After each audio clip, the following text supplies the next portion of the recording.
Oi, oi.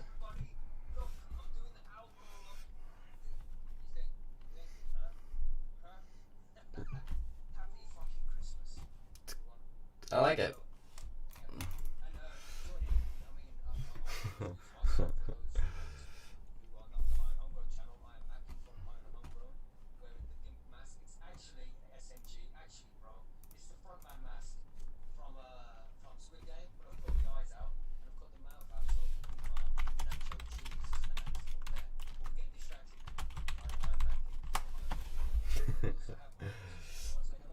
Yo, how you doing, folks?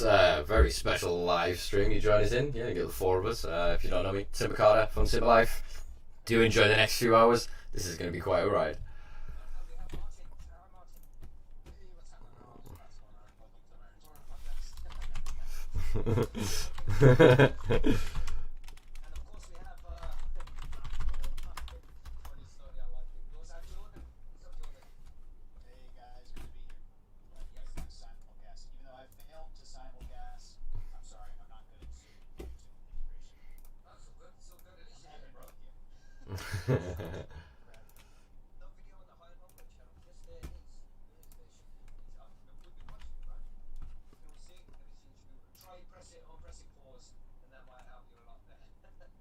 Hey.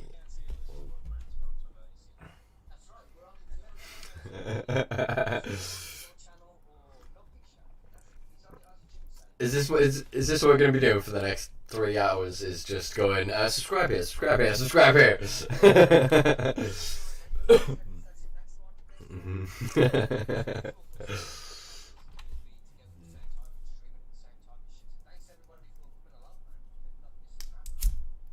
Mm. I kind of paused there, waiting to hear from the audience for a second there. Yeah, I think it's.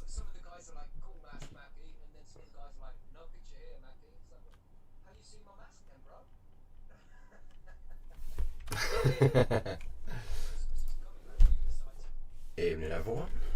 Yeah, man, extra to be fair.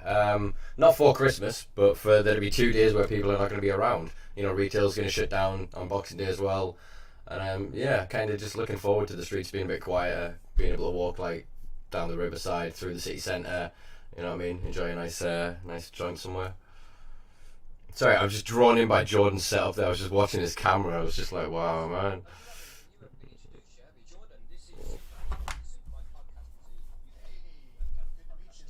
Nice to meet you, Jordan. Nice to meet you, man. Mm. Mm.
Yeah, it's a damn good way of doing it. I bumped into a guy from Hawaii actually at COP26 for the Beyond the Green thing up in Glasgow. And he was talking about a project that's been going down, and they're basically trying to sort of unify all the islands, and they're wanting to use cannabis as bioremediation to start to deal with all of the like oil pollutant spills from all of the Navy bases. Yeah.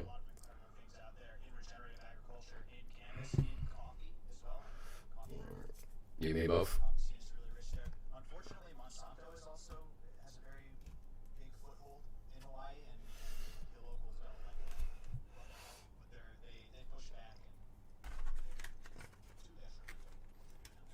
Right.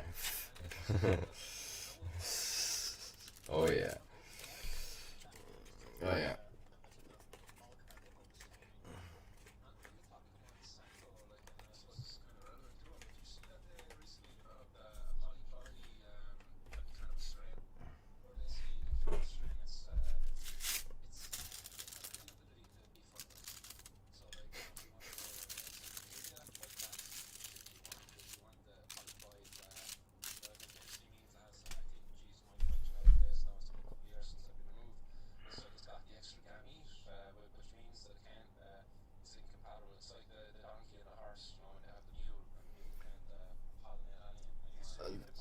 Yeah. Yeah.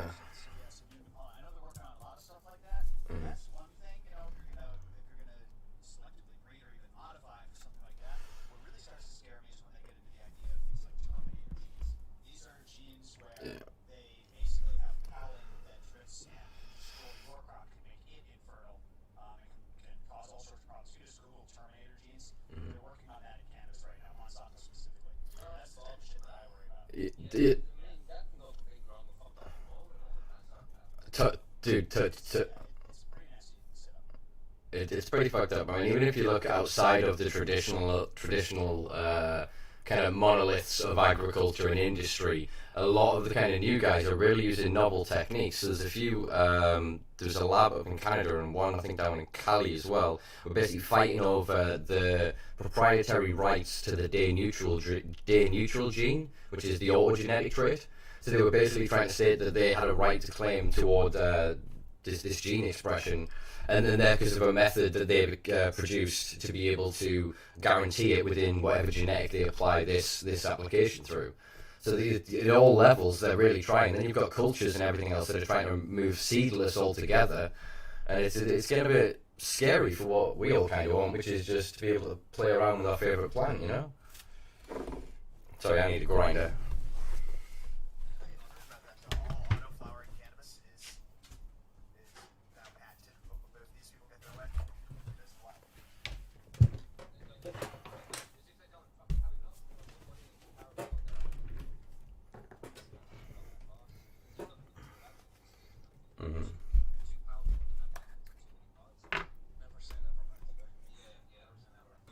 Yeah, boy. Mm-hmm.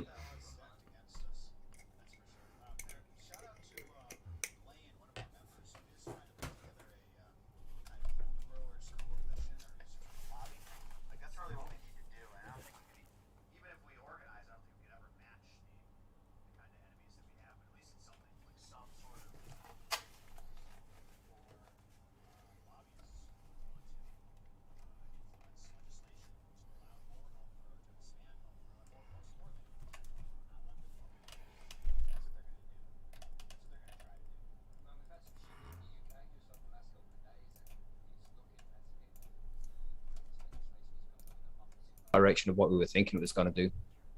It's I'm thinking we're looking at 10 years now before we're legalized here in the UK or any laws change here. It seems like we're going backwards, man. Really fucking shit. That's a surprise. That's an unfortunate surprise. It's because we have what, third, fourth disadvantage movers, if you know what I mean. So obviously first mover advantage was kind of taken by California, and it kind of very quickly got weaponized. So they went from going, all right, we've created a medical program and actually we can't control that, we can't own it, we can't patent it, we can't license it to death. Then as they've moved towards this adult consumption sort of model, they've then tried to create strangle points through legislation, through licensing and everything else.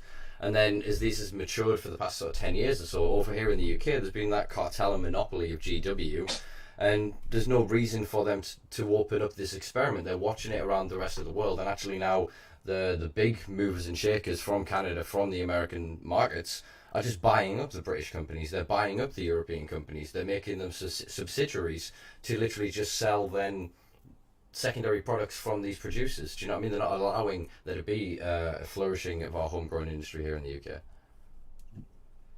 I mean, it's a shame. It's not just home grow. They're not even allowing a free market to take place. Mm-hmm. Yeah. This isn't free market capitalism, the cannabis industry in America. It's crony capitalism. Exactly. They institute high, what is it called? Licensing fees, high regulatory fees to make sure that there's not competition, which is the core foundation of businesses competing in a free market capitalist society. So basically they say, hey, you have to pay 40 grand, 400 grand just to get in the lottery or whatever. And you got the same guys applying every time. You got Cresco, you got Green Thumb Industries, you got fucking all these same corporations who can afford to pay that. None of them know how to grow. They all grow mids. And then you take a look at Oklahoma, where anyone can get a license for $2,500, and that's where all the OG pro growers are. That's where all the cannabis gurus are right now, because they can afford to fucking grow. So yeah, people are moving as well. I mean, the States is a big place, but people are willing to move. They can see the viability of their skill set, of their experience in just traveling a couple of states over. And I think obviously as these different experiments are now coming to fruition in nearly 20 states with adult consumption, 34 odd with medical programs. And so I think all this is creating is a huge amount of metadata, so that eventually when the powers that be, as it were, line up and go, all right, we've got our federal model, what we want, every other country in the world's going to fall in place. I mean, remember when America kind of went, all right, yeah, shit, we're going to really push the 1961 single convention on narcotics. The rest of the world kind of went, ah, shit.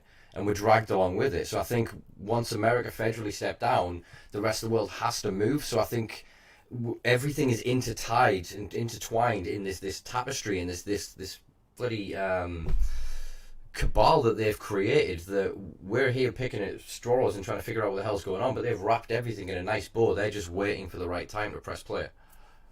Right. Yeah. At this point, it's not about ethics. It's not about safety. It's not about any of those things.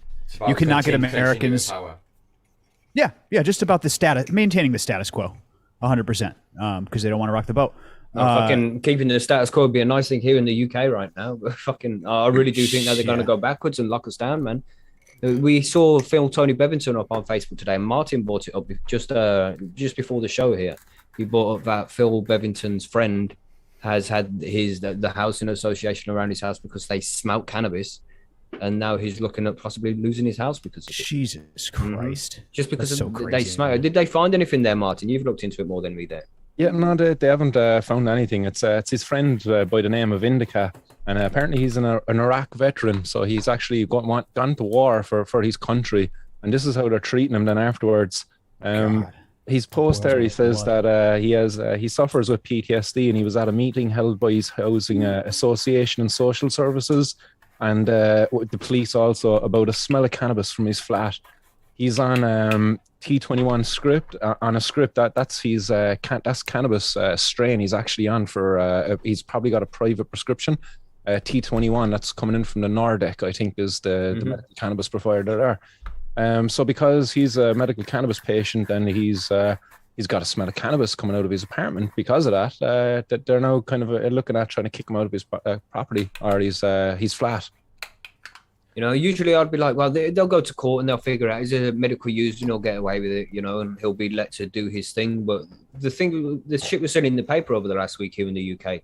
They're getting harsher on any drug users. As far as I'm aware, there is no specific protections within the 2001 misuse of drugs regulations regarding the Schedule 2 status of prescribed cannabis that would go towards protecting you from such a thing. Because they can still argue that even though it's a sort of a prescribed medicine, because it then is producing toxic vapors or some bullshit, I'm sure that they could find a way to argue that it affects the safety of the other tenants, the other people in shared common spaces, etc. Yeah, you know, but cigarettes can be smoked fucking everywhere and poison us all, right? But you're talking about safety there, Simpa. Did you see the warning that we put out there? I don't know, was it the Durham police or something like that? There was medical cannabis stolen from a facility down there. And they put out a warning saying, hey, look, if you get offered this cannabis, that it started being sprayed with a toxic chemical, so don't consume it. No, I don't know, was that a load of BS just to kind of scare people away from it? But there was a medical cannabis facility in the UK. They stole cannabis from there, and that was the warning issued by the police. I wrote up an article about it on my blog at the time, but it was just very strange. I was just kind of very inquisitive as to what this chemical could be. So they sprayed it in storage, or that it was stolen and the same people that stole it sprayed it? It was how does that work? Facility. Say that again, I'm sorry. It was sprayed at the facility, so it was probably something that they were putting on it, maybe a fungicide or a pesticide, in order to reduce pests or maybe fungus, fungal growth. But obviously, these products, you can spray them on a plant and the product will have a label for use. And it's like, don't use it maybe within 2 weeks before harvest. Yep. So maybe these plants were stolen within that window, before that chemical went off it. Mm-hmm. So I just thought it was a very strange warning, and it just really made me have a lot of questions as to what the hell are these guys doing in these greenhouses when they're growing this medical cannabis, that it's now somehow toxic. Because I know my buddy who grows cannabis, and like he sometimes will take a nip off of a plant, at week 5, at week 6, just to have a little taste and see what the difference is as it goes through. Mm-hmm. And at no point is the plant toxic or dangerous, because he doesn't spray anything toxic or dangerous. Yeah. Well, if you're not spraying anything or putting anything on it, I mean, if you're using sort of organic, or like an organic no-till organic soil setup, then you're not going to have anything in the plant at any stage which you would need to then basically flush out of it. It's only if you're then using mineral-based salts feeds, and again, then although it's controversial and a bit contentious, the science on it at this point is not really consensus, but it's still leaning more towards that actually the things that bioaccumulate in the plant probably shouldn't then be consumed by us. I think that's a loose enough sentence for me to say that without getting I think I would agree with that. It's crazy how many of these cultivators, even here in Illinois, though, where you're not supposed to spray anything on your flowers, they still spray. I have members of my community who are working for these cultivators, and they know for a fact that they spray pesticides on their flowers. Now, when my plant starts showing flowers, a couple weeks into the flowering cycle, a couple weeks after I flip the light cycle, if I'm doing photo periods, I stop spraying with anything. There's only one product that I use. It's called the Amazing Dr. Zymes. They're not partners of ours. They're just, they're the only product. They're an enzyme-based product that has 0 residue. Other than that, I don't spray shit on my flowers. If something says that like, do it within a couple of weeks a harvest, I'm super skeptical that leaves 0 residue. And most important, now sometimes you got to do what you got to do, but yeah, if they're supposed to be medical cultivators, and I mean, think about that. If you're providing medicine for epileptic patients and then simultaneously spraying with the product like ivermectin, which is a known neurotoxin and can cause seizures. Is that ivermectin? Ivermectin. The brand name is Avid. It's illegal in California. I think it's illegal in a lot of states, but it was very popular for a long time among cannabis growers because it's a very powerful pesticide. I would never recommend using a product like Avid, and it's more popular than you might think. And again, if you're giving this to a medical patient, you could be exacerbating their seizures, and then cannabis gets blamed for this at the end of the day, which is like just absurd. Yeah, it's crazy. And there's so many other ways to deal with bugs rather than using pesticides, man. It's like Swami Chaitanya will use companion plants and sunflowers and shit like that around the outside of his field to reduce the amount of bugs that get to the plant. But he's one of those and loves what he does, like. You think you're expecting like people who like wear balaclavas, crooks, criminal dudes, like and not taking a stab at outlawing that, like, but just like just the dudes who actually run the drug market. Like these guys have got no morals, no ethics. Like they're just saying, and as well, like while they don't have ethics, when I was going through my 4-year herbal science course, I heard many horror stories, of stuff like that going on within the industry. And for even more horrible reasons, you've got farmers out there and they might be spraying a crop with something and it mightn't be able to be harvested for a bit. But next they get pressure put on them by the big markets, the likes of Tesco and stuff like that. Hey, you need to deliver on an order there, and then they're harvesting these things at a time when they're not supposed to be. And then it's you, the consumer, who pays for this at the end of it. There's this big problems going on out there, not just within the cannabis industry as well. Just needs to be tighter regulations around the stuff that we consume, to protect the consumers. Yeah, that's it, to protect the consumer, man. And you can only do that if it's regulated. You can't do that in an illegal market. It doesn't work. You've also then got to think of what regulation and legislation is. So if they then say you're allowed 0.5 per million parts of whatever, then these guys are going to work to a margin of 0.499999. Do you know what I mean? So we have to be aware of then what we're actually asking for, because if we then say, all right, this amount of lead is acceptable, this amount of arsenic, this amount of accumulation, because again, with the bioremedial properties of cannabis, all these guys go, we've got this cheap land, we're going to grow, we're going to stick it in, and not understanding the properties of the plant and how that's then going to affect the end product. And as Jordan was speaking to before, then potentially make worse the conditions that they were prescribed or are accessing cannabis to benefit. And then even if it's only a short burst in their own mind and it turns them off weed for the rest of their life, they've then potentially negated access to something that could have benefited and potentially even extended their life. But because of bad actors within the industry, they've had a shit experience, you know? What is the punishment if a grower's caught using these things over there, Jordan? I'm not sure. That's a good question. I have no idea. What I do know is, like, growing in Humboldt County, you weren't able to buy those off the shelves. They would be given to you either in the back of the grow store or like by a buddy. Eagle 20 was similar. That's a fungicide though. And there's not nearly enough. There's not nearly enough punishment on that sort of thing. California is particularly strict. I want to piggyback off of what Simpa said and say, you know, it depends on what legislation means, right? If we take this cannabis sector, which is miles ahead of traditional agriculture when it comes to this type of knowledge, your average cannabis grower is just so in on this, especially the new stuff that I'm talking about, specifically talking about things like regenerative agriculture, integrated pest management, these types of things. If we try to take this kind of culture and jam it into the old ag system, that's what we're going to wind up with. They don't care. They use pesticides on your fruits and vegetables. Every tomato, you know, Dr. Coco is just on my show. Every tomato you eat from the store is harvested early. It's methylated. It's unripe. Yep, that's right, man. Yep. That's how cannabis is going to be if we cram it into this old system. What we need to do is transform modern agriculture and transmute it to work with. You know what I mean? Like these two systems need to meld together. We can't just stick cannabis inside this new system.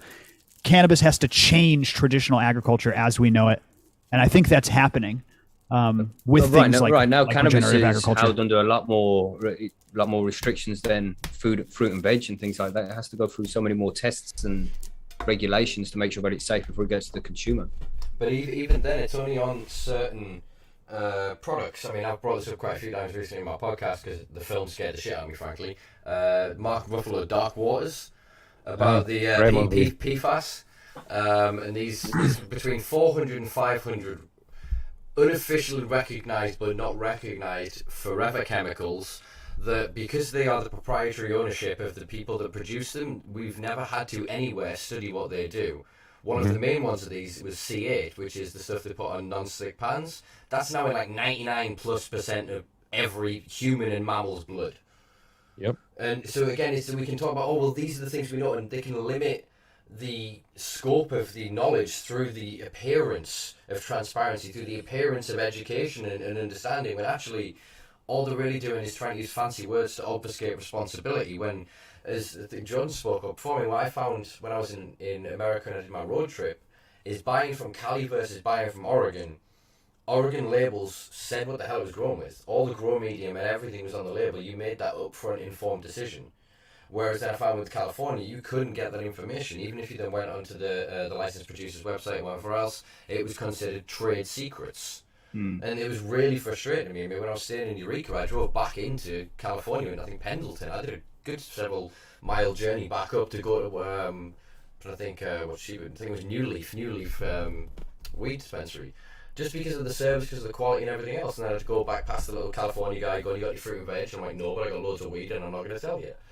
But the contradiction, like the contrast rather between them was just so like, wow. And the contrast all over the USA as well. It's so different from one state to the next, isn't it? They're all like their own country, 100%. That's why you can't get us to agree on anything. You can't get us to get along because we have wildly different cultures.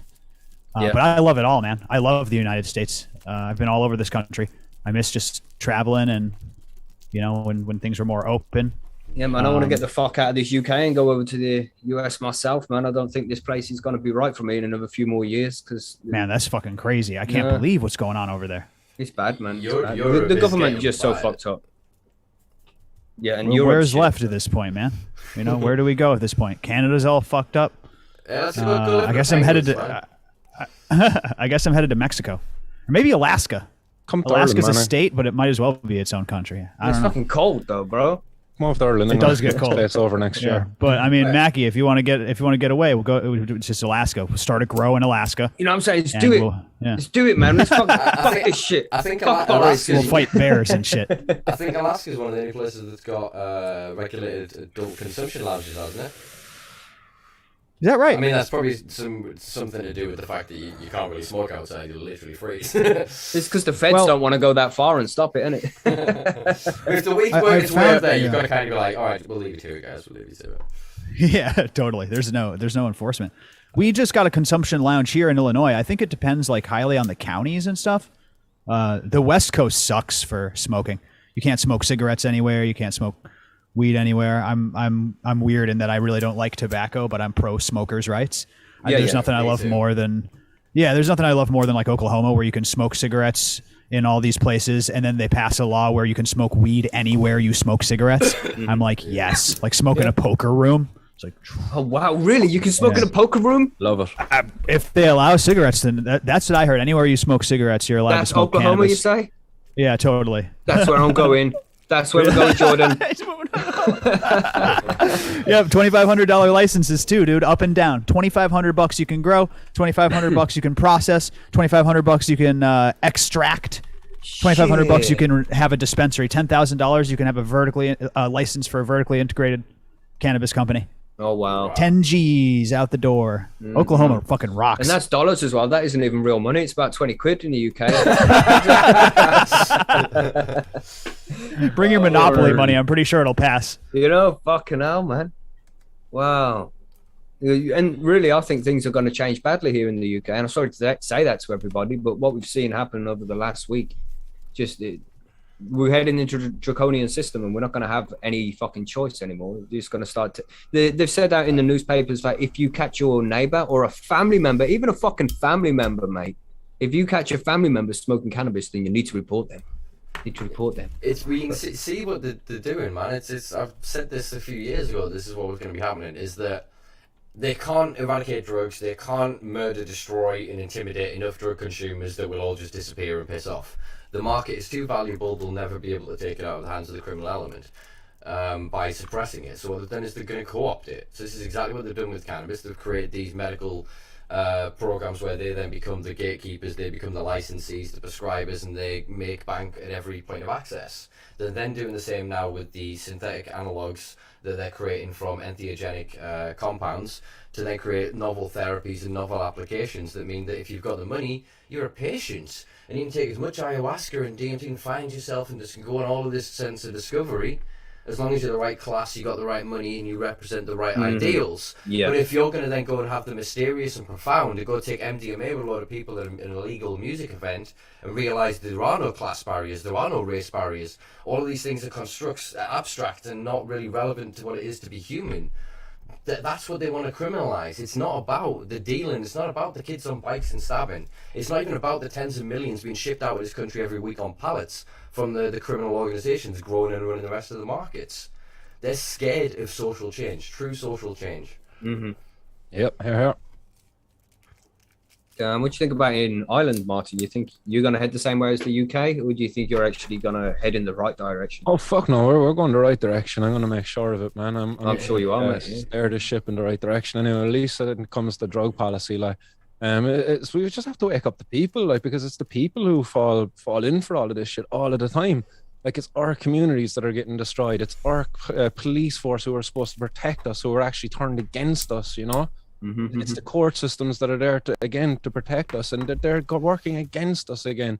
You get caught with a little bit of cannabis, you go into the court system here, and they're just extorting money out of you. You know, and if you're a well-earning person, sure, that doesn't matter much to you. But if you're a person at the lowest form of income already in this country, that means a hell of a lot. Like, because that hurts. Like, you know, not having money there to put food and butter into bread and butter onto your table, you know, because you got caught with a little bit of cannabis. So hell no, we're going to make sure that this goes the right direction here next year, and we're going to floor running. We need to see more shit like this in the UK. We need to see actual activists, man, who are actually fucking doing things to change. All it takes, like, is anyone. Like, there's nothing special about me. There's nothing special about any of the other people. You're just far too humble, mate. You're far too humble. You don't see the things that you do and the difference you make. You know, because you're living it every day. You don't see the difference you make. But these people watching you do your fucking thing. You're a legend, mate. The things you do, the things you sacrifice to make sure that everybody in Ireland has got safe access to cannabis, and the things you're willing to do to get there. The only thing I'm doing is I'm just making that decision to stand up for myself, and it's something each and every one of us can do so easily. And you know, when you're faced with the cops or any of that, like, or you see an opportunity to go and protest, you know, even if you can't join it, you know, support it in whatever way is possible. Like, we just need to unite, because as long as we're all going to be divided like this, they're going to be able to trample all over us, as they have been doing for so long. You know, you see over in like even in Canada and stuff like that now at the moment, like where they've got the what was TG saying they've only 4 plants, like that's absolutely ridiculous. Like, but what's going to happen there? Like, that's enough for many people. Like, so that a lot of people won't come out and support and fight for better access, you know, for what is just rightfully yours. Like, it's God given. As soon as when you're born, like, you know, there's no man, a woman, or anybody else on this planet who should be able to tell you what you should be able to grow and produce for your own consumption. You know, there's nobody has that right. Well, and we should not have let them take it. And I suppose, like, when you look back, when did they take this off us? When all of this was going on, you know, what was going on in the world? We were bloody World War II. You had the civil rights movement and stuff. There was a lot of distractions there going on as they were passing these kind of things, you know. Again, the whole fucking war on drugs was because of the civil rights thing. It's another kind of a power move, like.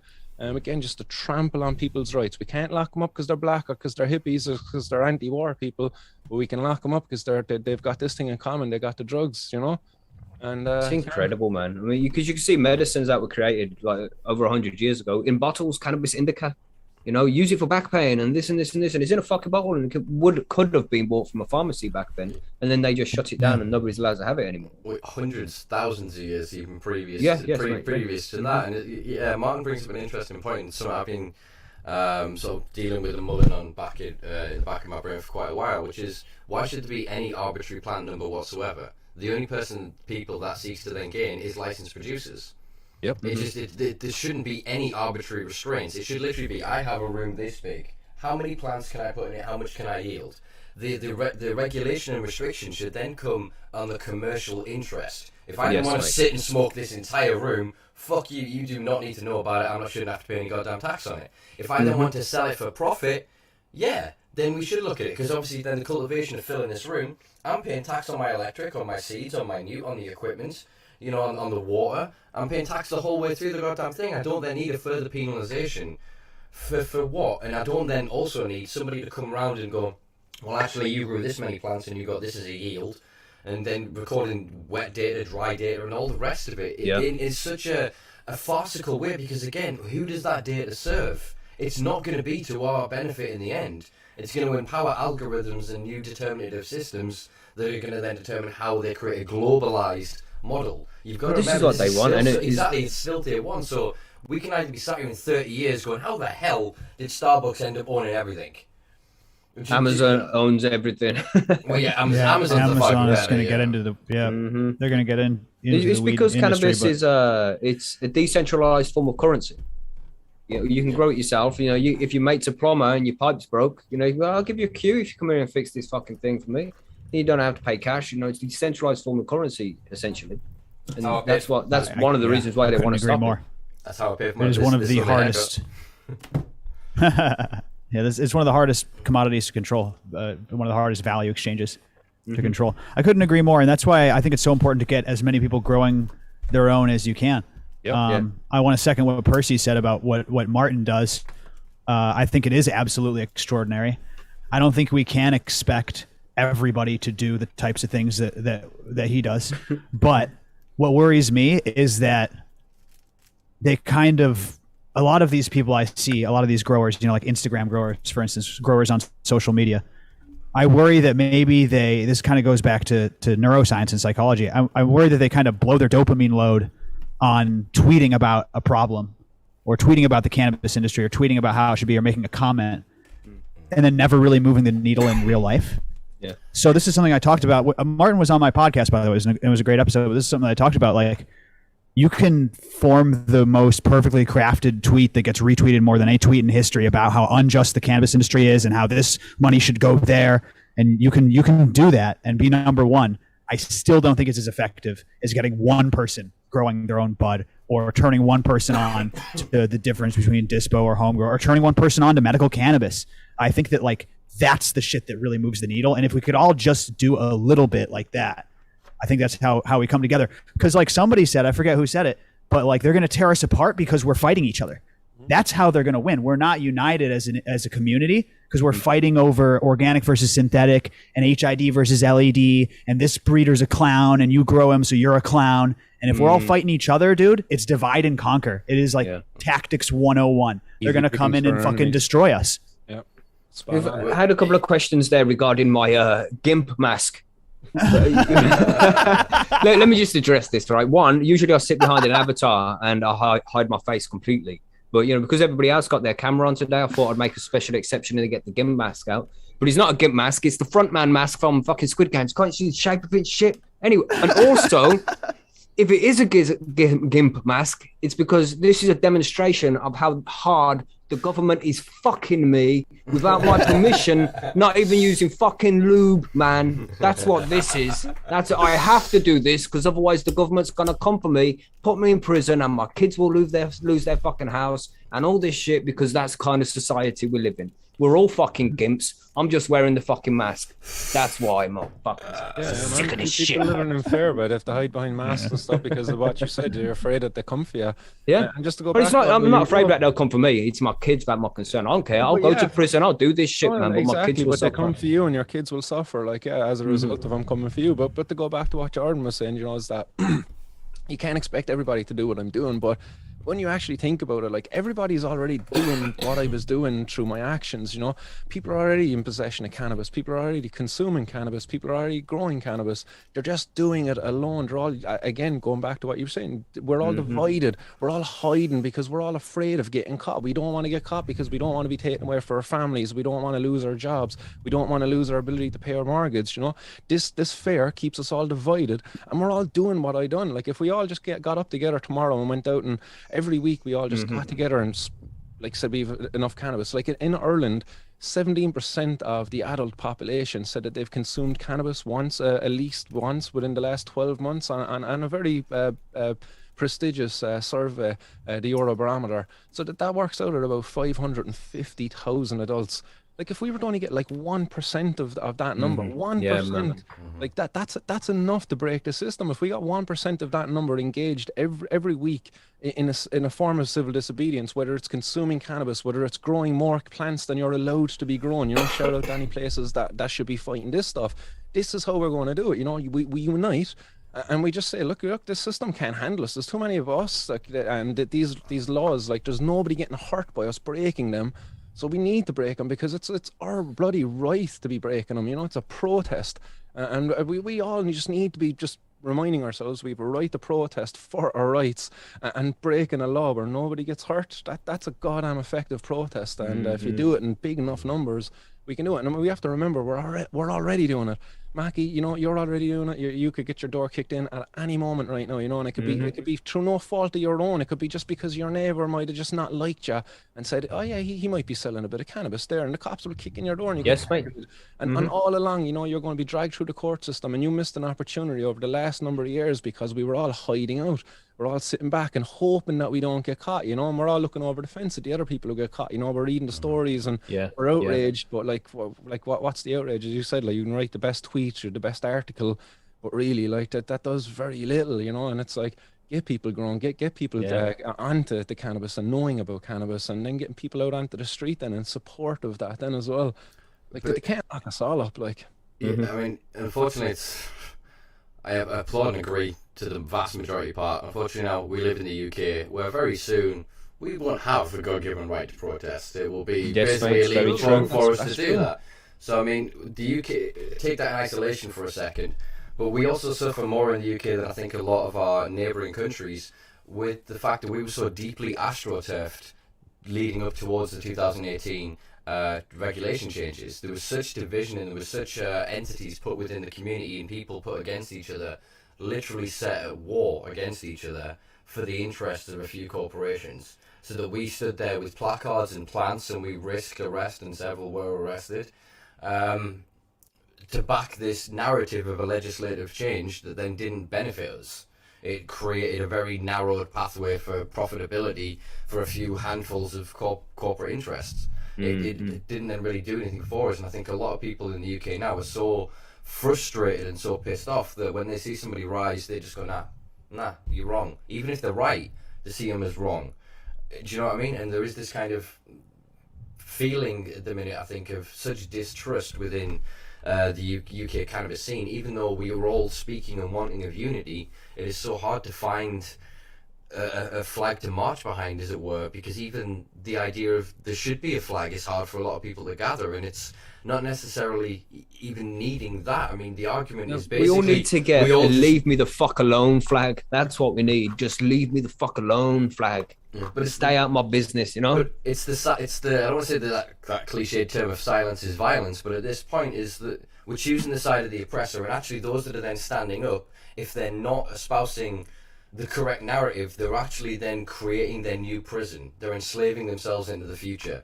Do you know what I mean? If they're then learning about cannabis, but only that, oh, well, actually, when it's grown in laboratory settings, when guys in white suits and they extract it down, it's a safe medicine. But then when it's grown in a bedroom or in whatever, then it's a dangerous addictive drug. There are people now quite prominent within the scene in the UK that are espousing these ideals, that they are criminalizing the cannabis culture and the people from the legacy market and the heritage who've built this and held it throughout our history, in favor of building this new gentrified, classist, whitewashed image of a cannabis patient. Man, I'm just getting so sick of this shit. Because lots of you know I'm on a tolerance break right now, and I do have weed. It's just over there. I do have weed. Whoever asked, no weed yet, Macky? Yes, I do have weed, but I'm on a tolerance break. You know, so I'm not smoking right now. But it just, when you take a break from weed, then you always chilled out, thinking, you know, oh, you're sure, all right, man, just fucking, we'll think about that tomorrow, we'll deal with it. You know, some people not so chilled, but it chills me out. And then when I don't smoke and you see all this hypocrisy and all this injustice, man, and it makes you so fucking angry, and you don't have a spliff to calm yourself down, you stay at that angry level, man. And more of us need to just take a tolerance break so we can see the bullshit that we're actually swimming through every fucking day, man. Weaponize our anger, man. Yeah, you know, but do it in a sensible way. You can't get angry and start kicking off doors and, you know, doing stupid things to politicians. But we have to do something, man. We can't continue doing this. We just, like Martin said, we're just looking over the fence, watching everybody else suffer and just making sure that they don't come for us. And I'm just as bad as everybody else. It's not like I'm preaching, pretending that I'm doing the right thing. We all need to get together and do something, man, because when we have massive numbers, then things will change, man. We have to get out there and do something.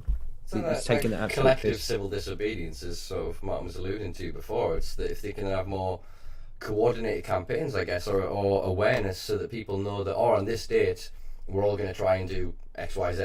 Do you know what I mean? And rather than it being a point of, well, I'm not going to do it because I'm not going to gain any followers or any attention, or the video won't get any likes, or it being, no, literally as many people as possible do X, Y, Z. Mm-hmm. And it's the point of the coordinated effort of it. It's not about getting somebody with clout or name or whatever. It is the nameless masses. That's what changes history. You know what I mean? It's Well, I've said before, you know, what is stopping us here in the UK? Because I mean, between all of us, we all have a big platform and reach a lot of people. Why can't we just say on 4/20, on April 20th, 2022, we're legalizing cannabis because we fucking said so? Because simple as that. Because we, the people of this country, and the people who pay the taxes and keep the country fucking running, because we fucking said so. And if that happened, if we're open your coffee shop on April 20th because it's legal on that day because we said so. You know, go and open your cannabis business because we fucking said so. Go and start your crop in your greenhouse because we fucking said so. Things might change if we did that shit, man. Well, that's oh, go on, Jordan. I'm sorry. I was just going to say that's a necessary step, but it also goes back to what Simpa said, which is we have a lot of legal states here, like 36 states or whatever, but I think it's about education, because they'll say, oh, it's legal. Like, you know, these 4 corporations are legal, and these are the safe ones. Like Simpa said, they're always fucking lying to you, man. Like I said, those licensed companies. Jesus, I'm stoned now. I'm sorry. Those licensed companies are not supposed to be spraying their flowers with anything. I've heard from multiple sources that they spray the shit with pesticides all the time. So they're going to let us have our little legalization, so that they can rob us blind and take our rights away. That's what I worry about. But you're right. The first step is getting something on the books, right? Getting that change to happen. But it doesn't end there. I think it's about protecting home grow laws specifically, but just about getting people educated about microbiology and soil and what that means to you as a smoker and as someone who eats vegetables and as a person, for your personal health and your own microbiome and what that means, and when you break that cycle and what pesticides really are, and do you even need to be spraying your plants with anything? Education, I think, is the key. Yeah, it's a good point, man. Knowledge is power, mate. Knowledge is power. You know. Yeah, man. It's first-hand experience, and so we're seeing around the world, wherever there is then the mainstreaming of cannabis in some form of legislative change, that one of the largest demographics are 60 plus. And the way they are 100%. consuming, they are not in it for the gang lifestyle, they're not in it for flavor chasing, they're not in it for hype or whatever else. It's none of those things. They are literally just curious about the plant. And so actually a lot of, I imagine, innovation is going to come from that older generation suddenly remembering, oh, well, 40 years ago we used to do this, but then when they made it illegal, I stopped doing it.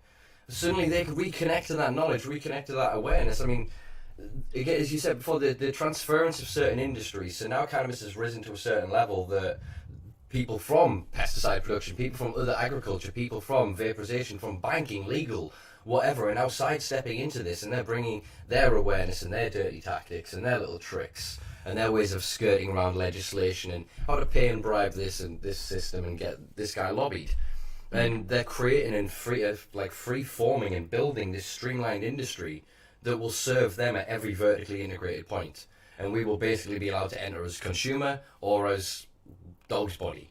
But there will be no real progression. And I think the natural evolution of that is either it's going to be that continuation of a legacy market. They create a new market under Prohibition 2.0. So no matter how wide they create a legalized model, whatever isn't in that model will still be their doing. Right. And I really think that it's tough to get down and dirty and get the taxes perfect and the regulations on cultivation perfect. I think you do your best there, but one of the simplest things we can do is ensure that there's home growers' rights, specifically a caregiver program. Because like you said, those old people aren't going to learn how to fucking grow cannabis. Soil is heavy. It's going to fucking hurt their back lifting up that grow light. What they need to do is just take their card and give it to somebody who knows how to grow and get medicine for what it should cost, which is next to nothing. Exactly. That's what flowers should cost. Nothing, next to nothing. You should be able to get a pack of cannabis seeds for the same price you get a pack of sunflower seeds. You should be able to go get a big cannabis bud at the same price you should go get a big fucking sunflower. Sunflowers are hard to grow. Why are they only $3 or $4 for a huge fucking head of sunflower? For sure, man. It's absolutely ridiculous that cannabis is the prices it's at. Because it used to be these ridiculous prices because of the risk people used to have to go through. You pay for the risk people take to get it to you. But in legal states, there's no fucking risk now. So what's with the ridiculous amount of money people are having to pay for this shit? 100%. And I get it. There should be room for everybody, because some people just can't find time to grow, and they got money in their pocket, and they should, what they should be paying for? Not the risk. They should be paying for the convenience. They should be paying for the highest quality. Maybe it's delivered right to my door. Aside from that, it should all be locally grown. I mean, virtually all. If we just got everybody growing, so there would be so much surplus, and there would be so many good growers in that kind of mix that weed would be virtually free in that community that I just described. So it doesn't even take everybody. It just takes a lot of people growing. So again, that's what I'm trying to do with membership and with the podcast. And you've fucking done a great job as well, mate. I mean, how long you've been podcasting? Like 8 years now? We turned on the mics in 2014. So GrowCast is 7 years old. Man, and you've reached a lot of people. You have a huge reach, man, and you've changed a lot of people's minds. I've been listening to your podcast way back in the day when I was, just a noob. I hadn't been growing for very long. I was listening to fucking GrowCast. It's one of the first podcasts I ever listened to. Like any podcast. Now I listen to a lot of different types of podcasts. But GrowCast was there at the start, man. I really appreciate that, man. You get a massive listener base as well, right? You got lots of people all over the world listening to you, man. We got chapters. Yeah, we got chapters overseas near you guys in our membership program. We got tens of thousands of subscribers to the main podcast, and I've been super blessed. I just remember back in the day being, in Martin's position, sitting there thinking, like, how far am I going to go with this? Like, I also have a family. Am I willing to, put myself out there all the way and kind of straddled this line for a while? And what I settled on, if I can just educate growers and maybe help them out in their garden, then I've done my part. If I can multiply that by thousands of subscribers, I feel like I feel fulfilled with that contribution. The membership program and everything else is bonus, but like, I just figured if I could, I got a microphone, I know how to upload a podcast. If I could get some smart guests on and help some growers out there, then I feel like I fucking can rest easy. Pretty much what I'm doing, mate. Just get some good guests who know what the fuck they're talking about. Have some cool people on the panel who also know what the fuck they're talking about. And you can do 100%. A lot of things, man. Knowledge is power. Just get the knowledge out there, get people listening, and they'll learn. And I don't even, the countless amount of people who have started growing because of High and Homegrown and Percy's Grow Room, it's going to be a ridiculous amount. I mean, and I think most of them people say they haven't half an ounce on average every week they smoke. That's money out of the legacy market, which isn't going to criminals anymore. That's staying in their pockets. So it reduces crime in the country too. It reduces like shitloads of money going to terrorist organizations or big crime organizations. That doesn't happen with so many fucking people now because of the work we have done, the work you have done, and Simpa and Martin, all these people who are out there encouraging people to grow. It's made a big difference in reducing crime in the countries we are in. And that gets underestimated by these motherfuckers who want to come out here and kick our doors off. Yeah, that is mind-boggling. I mean, I kind of underestimated that because I was just thinking, I'm trying to save people money. That's $240 a week if you buy it legally. So it doesn't go away with legalization, but I'm sorry. I think someone else was trying to jump in. That's cool. I think I was going to say, sorry, that very large joint is slowly starting to take effect. Yeah, that thing was fucking impressive, man. I call that a turkey leg. Cubano. It's all about perspective, isn't it? The way he holds it in the camera, the end was super fat like this.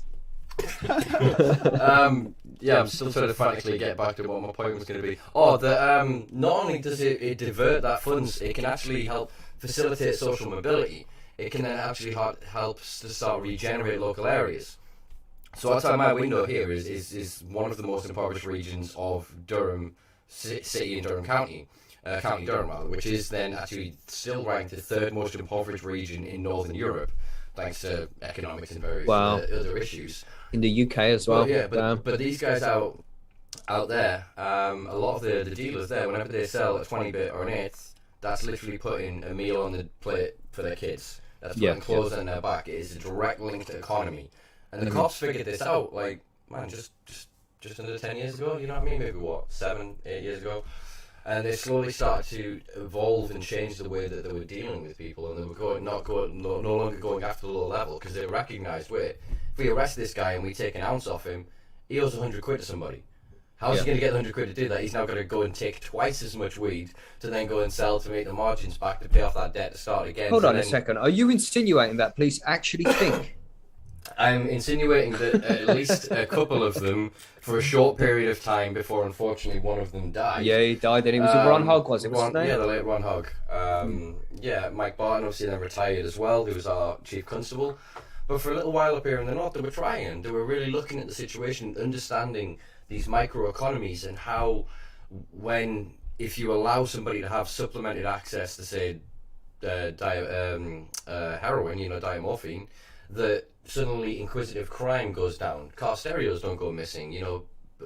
Handbags are not getting stolen on the side of the street. So they started to correlate this data together and understand what was happening. Obviously, things have changed a bit. Unfortunately, we've had a bit of political land shift.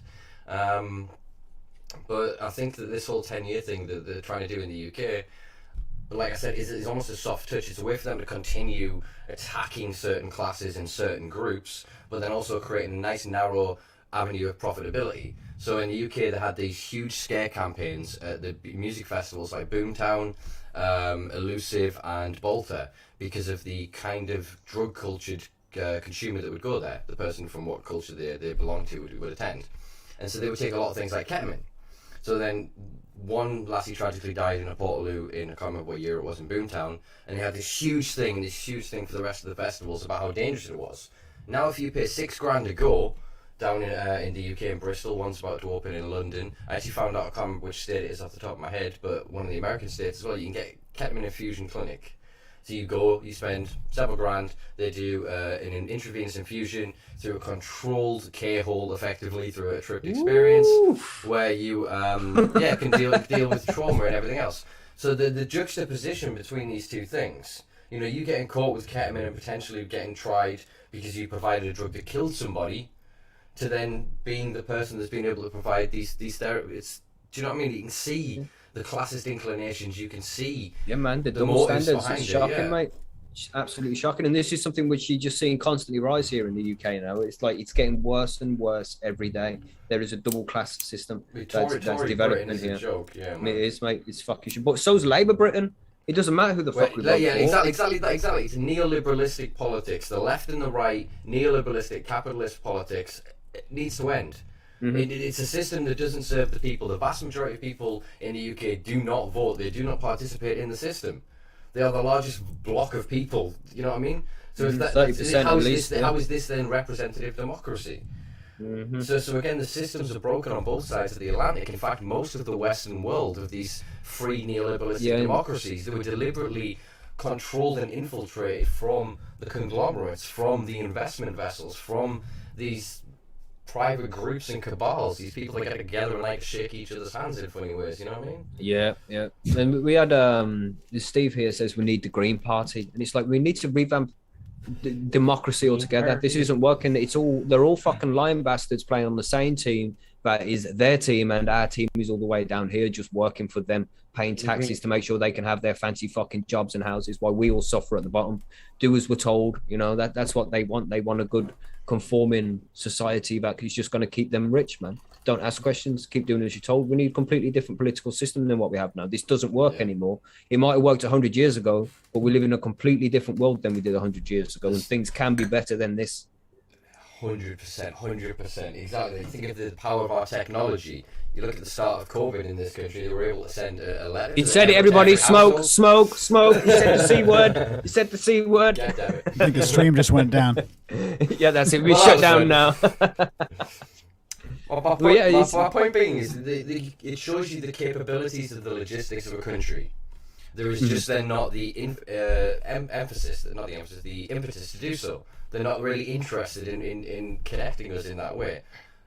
Because if we were able to get together and have a dialogue, we'd start to understand that actually the binary debates and these false dichotomies that they've created, the other isn't an other. There is only one other, and that is, do you wish to subjugate and force into some form of subservience your fellow man? Yes or no? That's as far as I see it, and that crosses every gender, every race, every whatever. That if you are happy to see others restricted and oppressed so that you can have more, then you're not of the right sort of mindset of it, you know what I mean? And I don't mean this in a true socialist sense, because even that's a dead concept in the true sense of what I'm thinking, really. But I mean that we have enough abundance. We are not in a scarce resource economy. That's not the true reality of it, especially what we're seeing now with cannabis, with mycelium, and with bamboo. They can replace most of the things that have been created in the scarcity. Productivity has always been on the rise. It's always increasing. Growth carries on, man, but it's just us down here who are left behind. The growth isn't for us. We work to make the growth happen, and then other people benefit from it at the top, and we don't get our fair share anymore. And this is where a lot of problems are fucking being stemmed from, really. We need to do something about the crooked motherfuckers that are running this country, and not just this country, but all of the countries, man. They're all crooked bastards. We need to do something about this shit. But how? I mean, I'm not a big politics guy, but I think there's a couple big lies between, I don't know, the government and or just society. I think that lobbyists kind of manifest the lie that the government is for us. Really, it's for the lobbyists. Lobbying is what dictates laws in my country. I think that's one of the biggest problems. But on the other hand, I think that another big lie is that money is the end-all, be-all measure to success, happiness, and where you end up in life. I think that is absolutely a fucking lie. Yeah. I think that if you take a look at people that dedicate their entire lives to money, they usually end up pretty fucking miserable at the end of the day. Nobody ever lays on their deathbed and says, I wish I had more money. I wish I had worked more. Nobody fucking says that. No, work doesn't mean that you got more money. There's some people who do fuck all and have plenty of money, just gifted it to them. They win the birth lottery and shit like that, or just get lucky. Yep. I think that if you look at human history as a whole, we live in a pretty damn good time. You could argue one of the greatest times in places, but things are still fucked up. I think we have less disease, less war, less famine, less poverty. 100%. I could not agree more with that. But also, we've been lied to, and you will be unhappy your whole life if you believe the lie. And if you lower your kind of souped up, westernized version of what makes you happy, and simplify it down to things like connection with friends and family, a nice, healthy, strong body. Man, health is a major thing. I mean, there's just a handful of things that are different for everybody, but those land on the top of everybody's list. I think at the end of the day, that makes you happier. There's a quote that I've been thinking of. What seems to be the worst to me is people robbed of their time. There's a quote that's, I forget who said it. The quote is, "A man with time is richer than kings." Mm-hmm. And I've been thinking about that a lot, man. If you wake up and you're just fucking balls to the wall every minute of your day, I don't care how rich you are. I don't care how great your life is. A man with time is richer than kings. And I think we just need to reshape it. Not only do we need to reshape the fucking government and how laws are made and how politicians make their money trading on the stock market, insider trading, I think we also need to change fundamentally what we think of as success and happiness as a society. Because right now it's all the fucking way out of whack. We have that. There was the richest guy in the world who's ever existed, not the richest guy in the world now, the richest guy who's ever existed. It was hundreds of years ago. I can't remember the name of the guy. But, it was a guy from the Middle East, and he was ridiculously rich and had all the fucking money in the world. And it's like, if you could go back and be that guy 600 years ago, 800 years ago, and have all of this money with all the palaces and all the gold and all the slaves and all the shit you ever fucking needed at that time, would still nowhere near be as good as the life I live now. He's like, I'd rather still be here and have my medicine, have my flushing toilet, have my heating when I need it, my running water. Doubt. It's like we are richer now than that guy was. Not just that, he would probably trade his whole host of slaves, probably down to his top 2 or whatever, just for a Netflix subscription. Yeah. Just to have access to your Netflix feed. Mm-hmm. So it's this weird dichotomy, and they use that pleasure to continue to subjugate us in certain ways. But also, I think that people I think if you hand people the ability to exert power over other people, and they're not as conscious or woken up or evolved or whatever you want to call it, I think a lot of people take that opportunity. It feels good to be the boss, man. Yeah. So a lot of people go down that road. Thing, we want to be the alpha. Have you ever seen? Yeah, I mean, you get.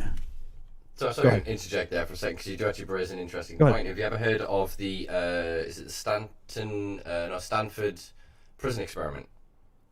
I have, yeah. They separated the two people into guards and prisoners, and they started getting all fucking aggressive with each other. And yeah, so there have been many sort of anthropological, biological studies and sort of human and behavioural studies over the years that then typically do show this mechanism. It was something that occurred during the ghettoification of Europe during the Nazi occupation, and so certain ghettos were then policed by certain the oppressed individuals, but then were found to be coercible to Nazi leadership. They then found that they would be more extreme than the Nazis who were espousing the ideology, because they almost felt entitled to it. They were creating this deliberate hierarchical system, almost like a class system, which is obviously, if you look at the caste system in India or the class system in the UK, it's something that pervades in the world, that structure now seems to, in some way, supersede, in some forms, racism, nationalism. That if I have enough money, if you have enough money, rather, I'm happy to do business with you. I don't care what you do with kids over here. I don't care what you're doing with bombs and investments over there. If you can make me money, the ends justify the means. And I think that it became 100%. Such a blood sport at the top, with deals and meetings and arrangements that we'll never ever be privy to. Prince Philip died in the UK recently, and they signed on his legal will that it's not to be made public for 70 years. So the contents of the will and the transfer of whatever documents and whatever else for 70 years will be obfuscated from public awareness. Mm-hmm. And that's from something so high profile. So think about whatever else happens behind all of these systems. They've created an entire economy for themselves, an entire culture, an entire society of system and apparatus that works entirely for them, that is often obfuscated and hidden from us, that we bump into it every now and then. Like, I don't know, the cartoon image in my head is literally like an invisible It's Wonder Woman's plane. I'm thinking of like the 80s cartoon version. And so it's literally physically bouncing off something. We can't see it, we can't manifest it, and we can all stand around it and point at it and go, well, is this a thing? Because they never gave us the language. They're never going to give us the education. They're not going to allow us to understand the echelons that they operate. You know what I mean? We can kind of point at it and draw conclusions, but it's really hard for us all to gain consensus about what it is because we're not part of it. Why would you ever expect them to give you the tools to take apart the system that gives them power over you? I wouldn't expect them, but this is what I'm saying about like almost like false idols or false revolution. Is that I'm very skeptical of anybody that says they've got answers, because I'm like, I've been really trying to find answers to just a couple of things for like 30 years now, and I know less. Every day I know less. I learn more but know less, and it's really quite painful. And so then when I see these people with such confidence, such power, and such position, it's like, you don't know shit. You're just really confident. You're just playing one thing to the next thing into the next thing. It's like when Zuckerberg sat down for Facebook, they weren't thinking for what they've got now, not even close. They just struck it lucky. They added a bit on, that went all right. We stick another bit on, that went all right. Stick another bit. Same with Google. Same with any of these guys. They hit onto a good concept, good idea, and then that niggling id got in there and went, yeah, well, what if we do this? What if we do this? What if we do that? What if we do this? And then you get to a certain level where... And then we get the money. Then we get the power. Then we get the women. Yeah, then there is no recourse. They own the world, and that's where we are now. That we don't even know the names of the people. You know, George Carlin used to do a thing of the world isn't the people. World isn't fuck the people are, and they're just being destroyed. And we have the names and addresses of them. We don't anymore. We don't even know the names of the companies. Yeah, we're not even close. Well, actually, we've actually got a few names of them because they've just been releasing the Ghislaine Maxwell trial. You know. Oh right, I hadn't heard about that. Funny how that works. Have you heard about this? Yeah, it's just this trial that's going on because there was this guy last year. This guy killed himself tragically in a prison cell. He killed himself. Yeah, totally, 100%. Apparently, you don't know who I mean. That's Jeffrey Epstein. But that's it, man. This is this bloke. He broke his neck bone in his throat. There's a bone back here that usually, if somebody strangles you, that bone will break there, and the pathologists know. And a small percent of cases it happens in hanging, but mostly when people strangle you. But he's managed to do that to himself first, and then hang himself. Man, he was that determined to kill himself. This guy was absolutely determined. He even turned the cameras off outside of his cell and told the guards not to look because he was on suicide watch, and he still did it, man. He was very determined, killed himself. Don't forget, everybody, don't ask any questions. Don't ask any questions now.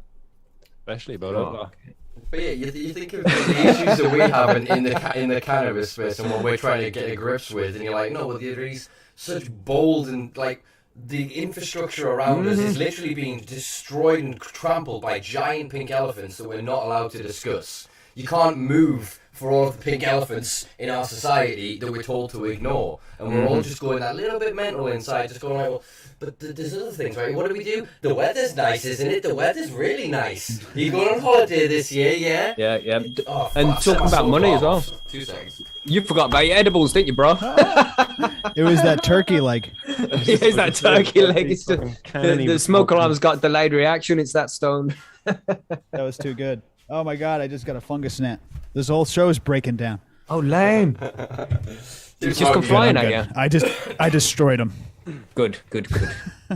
Now, I've been finding a few flies flying around my grow room here in the last couple of weeks. So I've decided to take all the wallpaper off the walls, clean the room out thoroughly, and make sure that everything is fucking clean. Like, get rid of these bastards, man.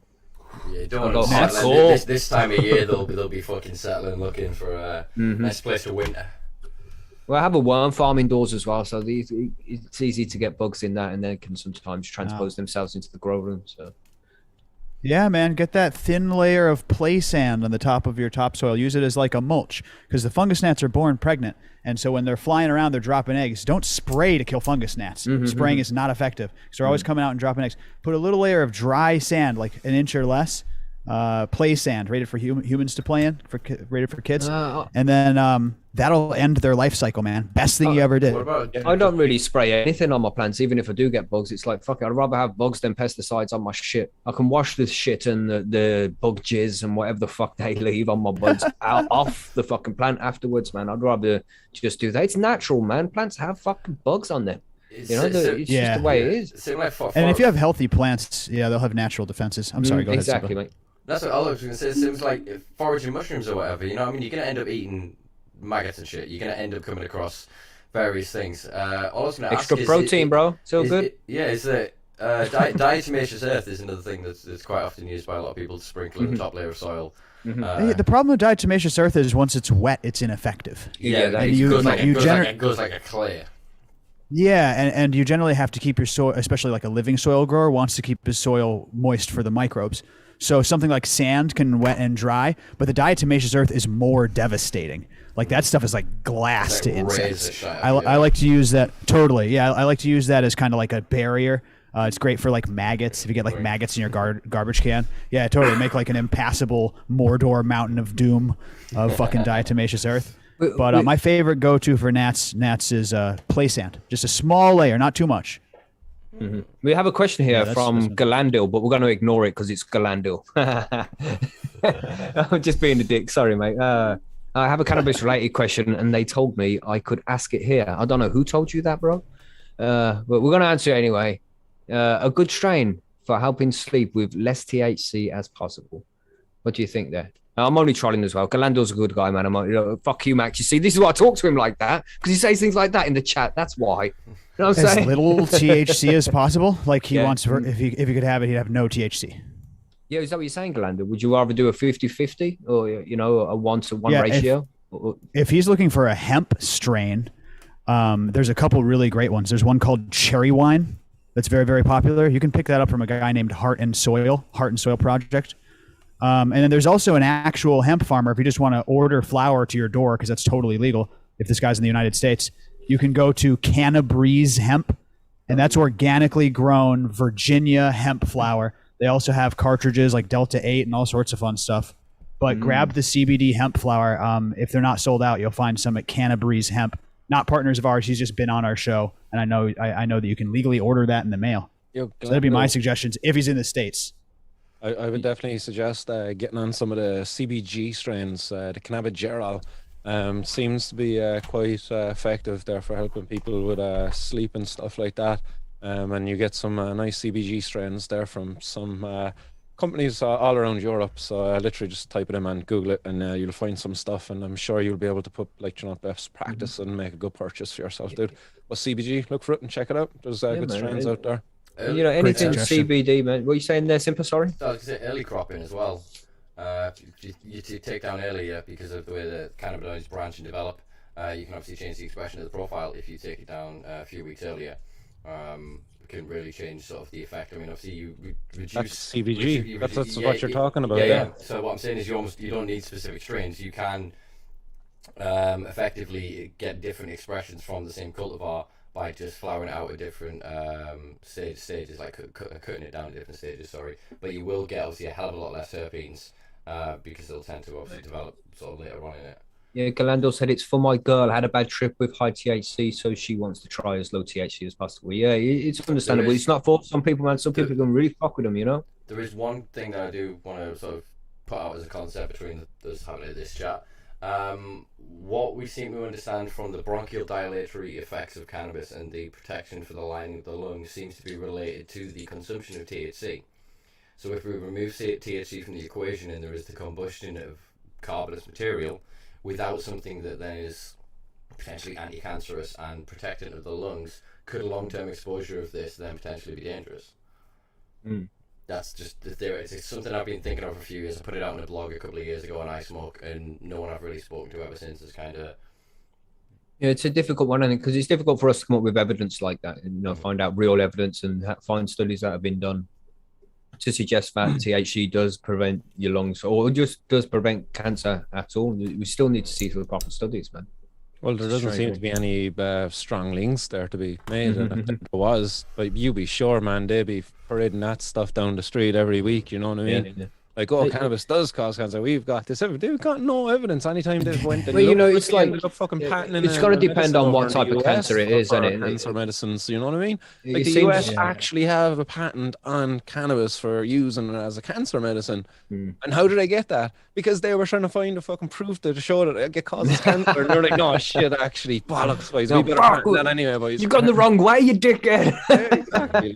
I mean, my point is that if then THC is part of one of the most important parts of the potential benefits and protected elements of the plant, that then especially if it's going to be cheaply grown industrial low THC cannabis cultivars from grey belted grounds, from not very good soil, that because of its bioremediatable properties and because of then the elements of pesticides, fertilizers, etc. that could be used in the process, that then if we create this CBD cigarette industry, as it were, which I feel very much is what a lot of the big boys are trying to do, that unless we are aware of these conversations and we create strict testing and regulation around it, that they could then potentially find a way to turn a quite benign product harmful. That's all I'm thinking.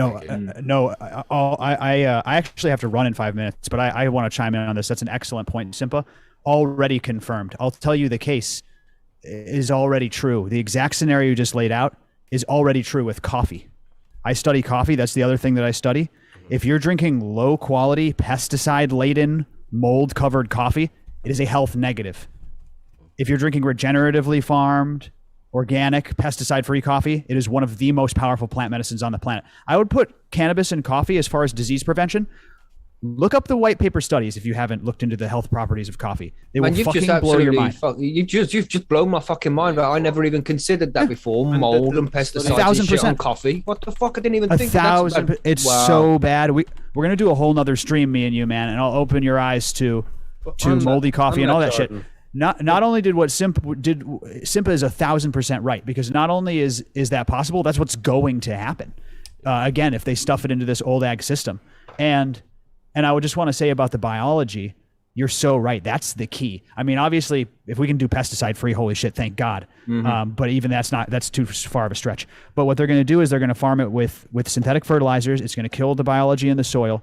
And for the longest time, people looked at the trichomes as like you said, until just this recent interview, they're seen as, that's where the terpenes are to repel some pests. It acts as kind of a sunscreen on the plant.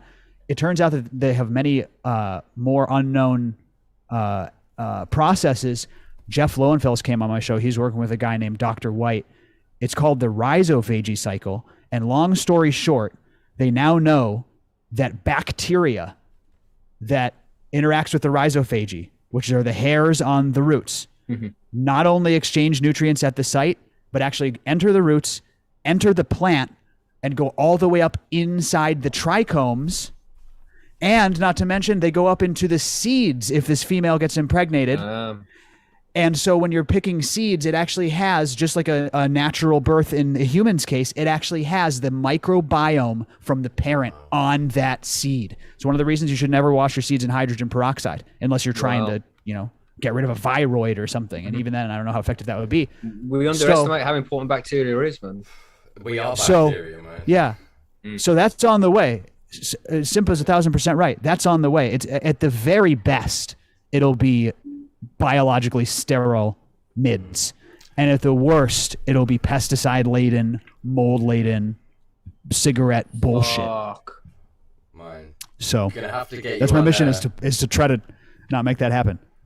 Yeah, Jordan, gonna have to get you on the podcast very soon. I think me and you can do good few hours of conversation about this, man. So we'll have to get that. Of course, man. I'll sort out the details, man. I'll send you Ichiba's emails and things like that after we finish the show, and that you can. I appreciate that, man. Sweet. Yeah, we'll do a simulcast or something. Jordan, did you referring to the white paper on the nurses? The nurse study. Say that again. You referring to the white paper, the study on the nurses? There was a big fucking in-depth study done on nurses. The depression. That one's on depression. Is that the one you're talking about?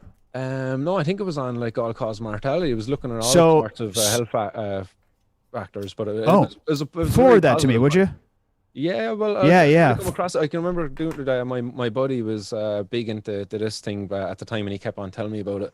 But he was just on about the benefits of coffee. Look at these nurses, and they all had all these positive outcomes in their deaths and stuff like that. In terms of it is the most studied food product on the planet, and it reduces your all-cause mortality. All-cause mortality. All types of cancers, dementia, Alzheimer's.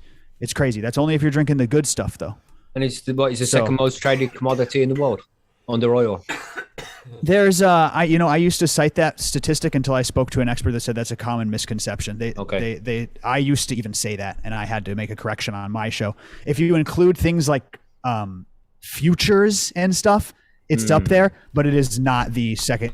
If you look at the top, real like, things. Yeah, They're imaginary, it's like, you know. Yeah, corn, soy, steel. That's all above coffee. If I looked at the real list, but you probably heard me say that. So, but I did. I did. One of the most traded one. commodities in my life. That's what I buy a lot of. So. You got it, man. And Martin, we got to do a show together too, my friend. Check out Martin's episode on my show. It was dope, and I would love to return the favor anytime. Sweet, that'd be cool, man. To get Jordan over on Martin's world, that'd be nice. Yeah, man. Yeah. I'm sorry I have to cut it short. No, that's cool, Jordan. You go do your thing, mate. We know you're busy. We're going to probably carry on talking. We're probably going to get a little bit more controversial as we go. Is this a 24-hour stream? Should I hop in like 7 hours from now? No, I don't think we'll be here then. But we are going to do a 24-hour stream that is planned on High and Homegrown on 420. We're going to start at midnight on 420, and we're going to go all the way around. And, you know, it's midnight somewhere at 420, and not UK time. Oh, shit. But yeah, 420, fuck it. We are doing man, come jump in for an hour. We're going to need lots of guests to get through the show and things I'll be there, man. But we will be doing it, man, 24-hour stream. Again, the second 24-hour stream. Only High and Homegrown have got the bollocks and the stupidity to do such things. You know? I hope there's another snail race, man. I'll be there. That's right around the time of our GrowCast Cup. Oh, I think 423. Yeah. I'm announcing it on the show shortly, but I guess a little exclusive here. We're doing the GrowCast Cup Indoor Consumption Lounge in Southern Illinois, the Hideaway at 3 Mile Farm. That's where we'll have the submissions. Everyone's going to drive out. So yeah, I guess we'll do plugs, GrowCast Podcast, learn about growing, and of course, growcastpodcast.com/membership for the Order of Cultivation, which is our membership. You're going to fucking love it if you're growing. Awesome. Check it out. Thank you, guys. I appreciate you. Get out of here, Jordan. Go do your thing, bro. All the best. Been a pleasure, as usual. Catch you later, mate. Bye-bye. Goodbye. Look, I can wave now. People say bye-bye. Bye-bye. That's what I look like when I'm saying bye-bye all the fucking time. There you go. Yeah, man. Legend. It's a good guy, Jordan is. Yeah, really enjoyed chatting with him, man. Definitely gonna have to get him on the Simpa Life very soon, because I can see me and him chatting for hours about the finer points of this. There's so many more things to I don't know, this whole cancer thing than just cannabis. It's like coffee has some anti-cancer properties, man, and mainly just stress. And it maybe just having coffee and a spliff just reduces your stress to the extent where your body just doesn't want to kill itself. We have to think about it. It's anti-inflammatory. Obviously, this is one of the main things we discover about CBD with cannabinoids in general, but obviously some have higher expressions of it than others. And yeah, there's all these memes and stuff that go around of, you see them like my morning coffee fighting my morning joint sort of thing. And I think there's more of a tandem sort of relationship there. I think they work more closely together in a synergy, to be honest with you.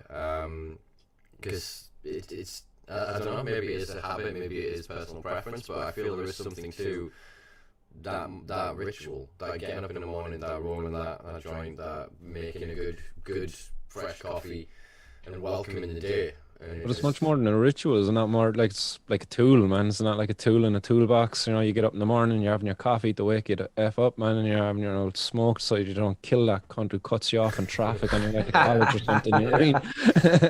Yeah, exactly. Tools, man, to get us through life. What would we do with that? If you think about it that way, then exactly. Imagine if the criminalized clothing.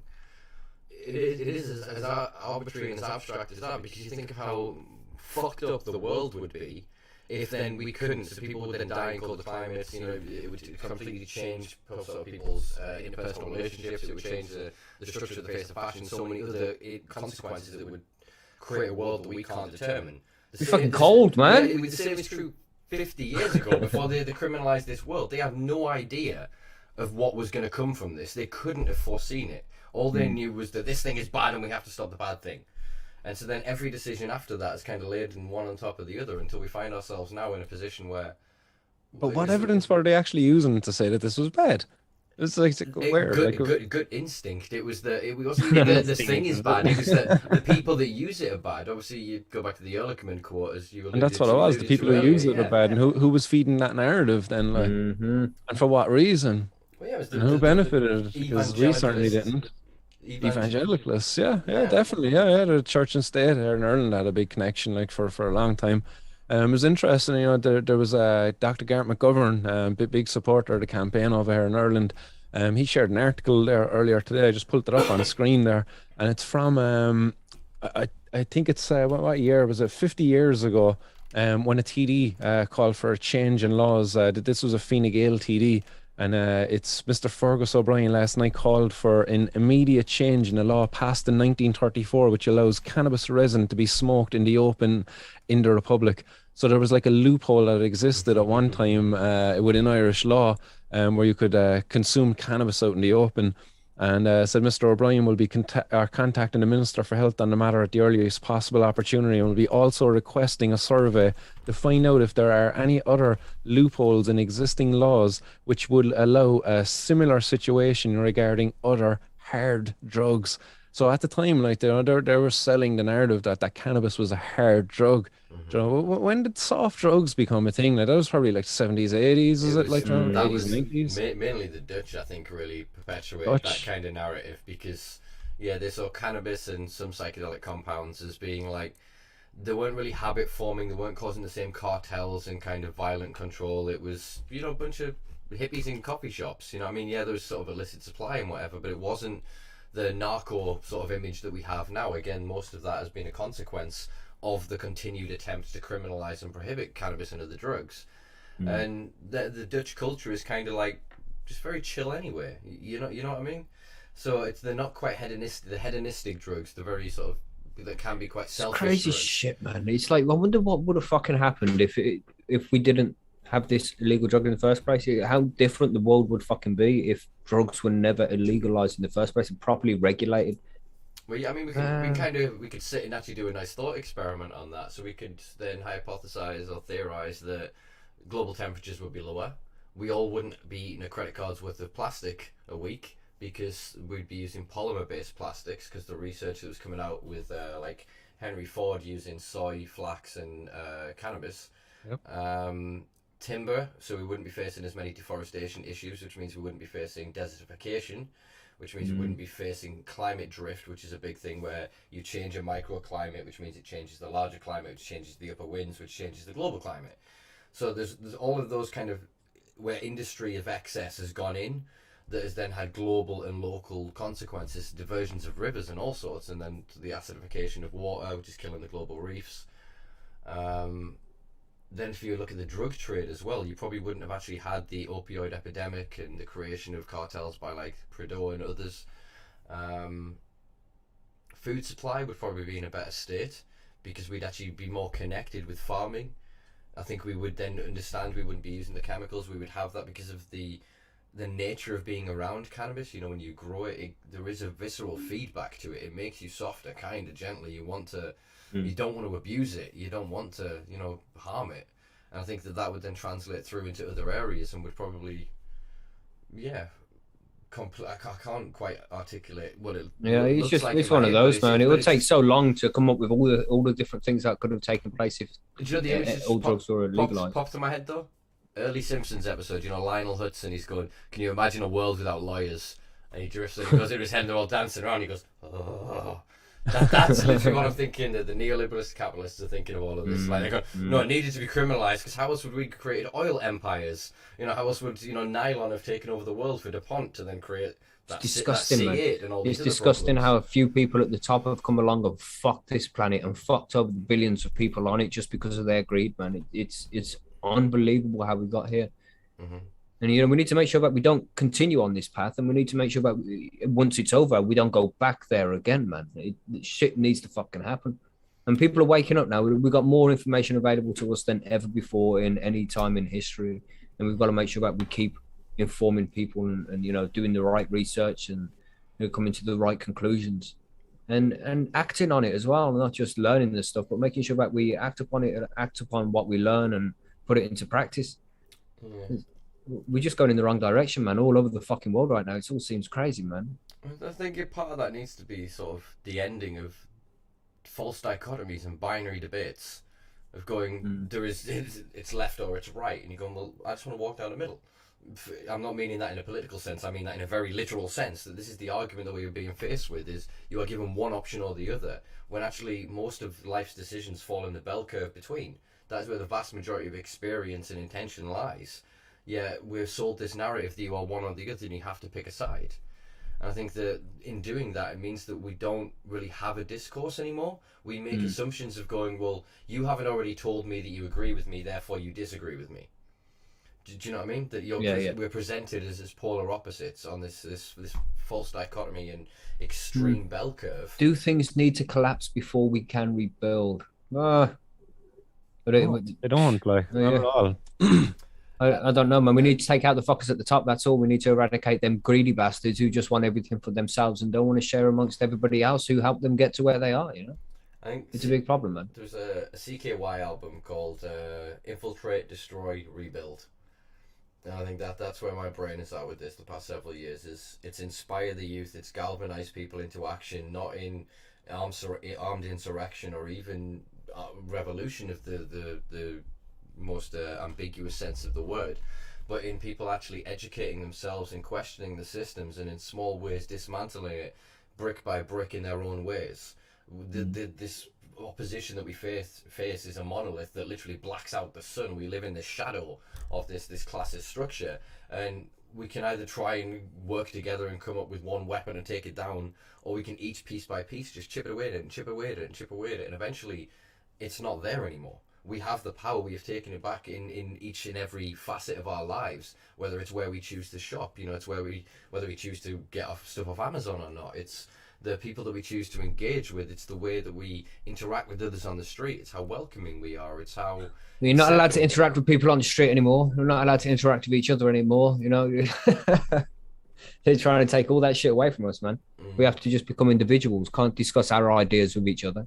And all on social media and the internet, where we have most of these discussions nowadays, you fall into echo chambers where it seems like everybody agrees with you, when it's definitely not the case. Especially in the UK, we get the impression that the UK is a country that stands for freedom, and you know, some people get that idea where we're more of a leftist society, when it's far from the case, man. UK is a very conservative society. Yeah, we are. Especially over the last 10 years, we've been fucked hard by the Tories. Very conservative, man. If you look at it, I mean, I'm 33 now. I've never seen a non-Tory government.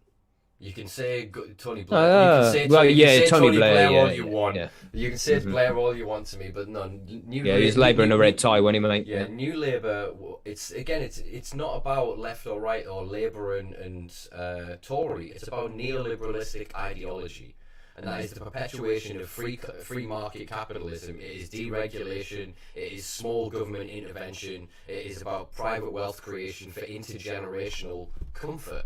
It is for them looking after their kids and writing new tax rules and creating new barriers that make them look progressive. Each generation of their kin rises to a position of power and authority, and then appears to speak the language of the culture and move with it and make change. But behind the scenes, they've actually just built more deregulation, more control systems for them to extrapolate more cash to asset strip whatever institution they're involved in.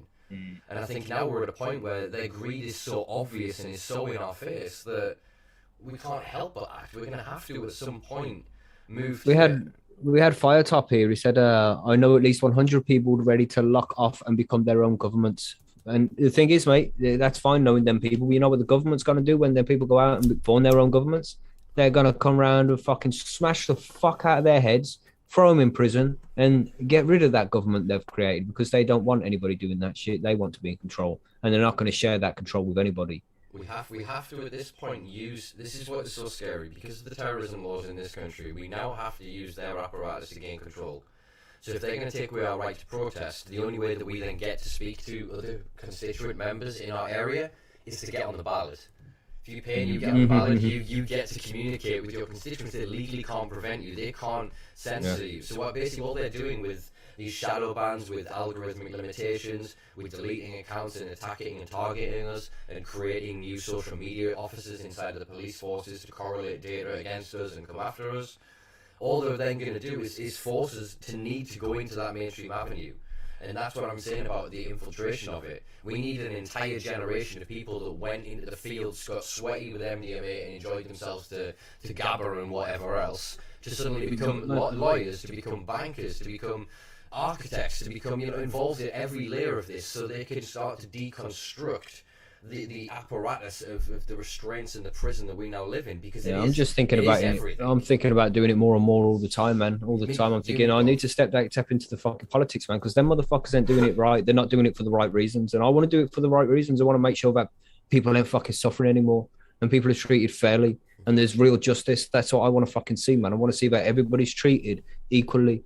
And this is not what we're seeing from them motherfuckers. And I don't see them trying to end it either. I don't see that they're trying to fix the problems. They're just making them worse. And the only way you can really do anything about it is to get up and do it your fucking self. If you want it done right, you have to do it yourself.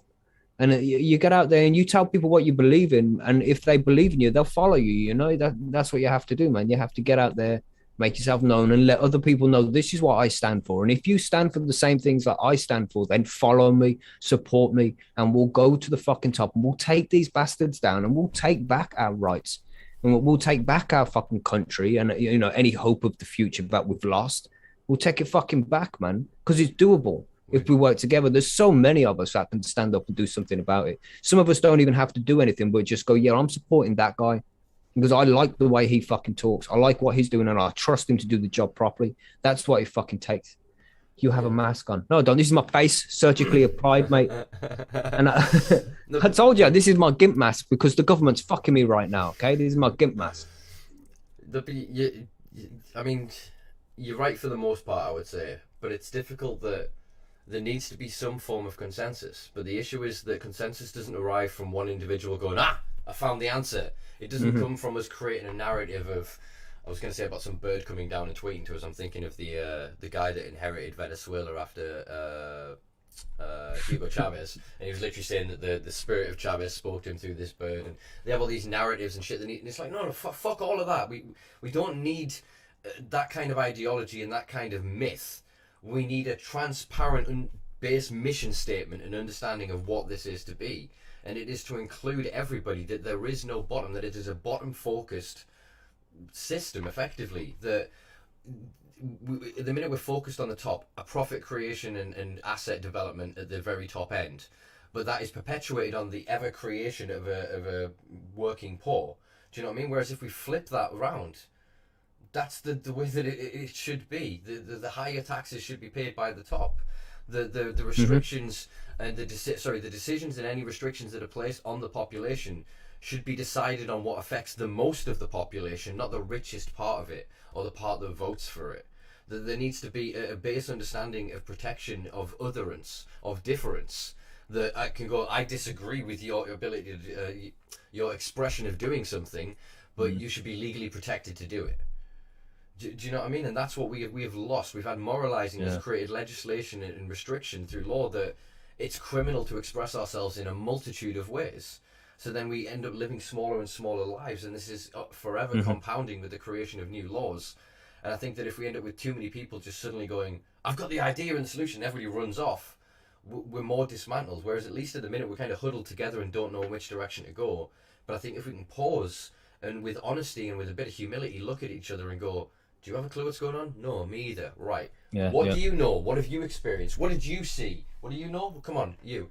And all of us bring all of this shit together, and we can slowly piece it together to understand the scale and scope of this. Because as I've said, it permeates every facet of our lives. It is a very meticulous and well orchestrated and controlled system of oppression.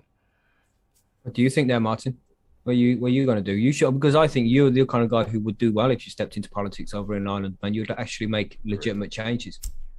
I'll try and everything, I'll do my best, but at the same time, you know, we can't even get weed fucking legalized, man. How the fuck are we going to sort out these corrupt cunts up in the government? Like, we can't even. It will take time, man. It can't be done overnight. You know, it will take time. No, I just think that, like, if we can't get, like, when I seen what was being said there in the UK government recently, you know, in terms of medical cannabis, they have an opportunity, a private member's bill before them to do the right thing. afford access to the more vulnerable people. You know, that's what we're all talking about. We're all getting fucking supposed to get a vaccine because we're supposed to be looking after the vulnerable. He said vaccine. No, all jokes aside, though, but like they were serious, mate. Yeah, vulnerable fucking people, and we're supposed to be getting vaccines. We're supposed to be doing all this shit, fucking COVID passports and all of this. And now I say COVID smoke, guys. But yeah, he said to see where everybody smoked. But we've done well tonight. We haven't said it much, so yeah, smoke twice. Sorry, Martin. Do you know what I mean? Like, they're telling us one thing, and meanwhile they're doing another thing. Like, oh, there's not enough evidence there for cannabis, but meanwhile there's a fucking vaccine that was only created a couple of months ago, and you're telling me there's not enough evidence for something that's been around for millennia. Like, not just 100 years, a millennia. Like, we've got fucking thousands of years of recorded use of this plant for humans.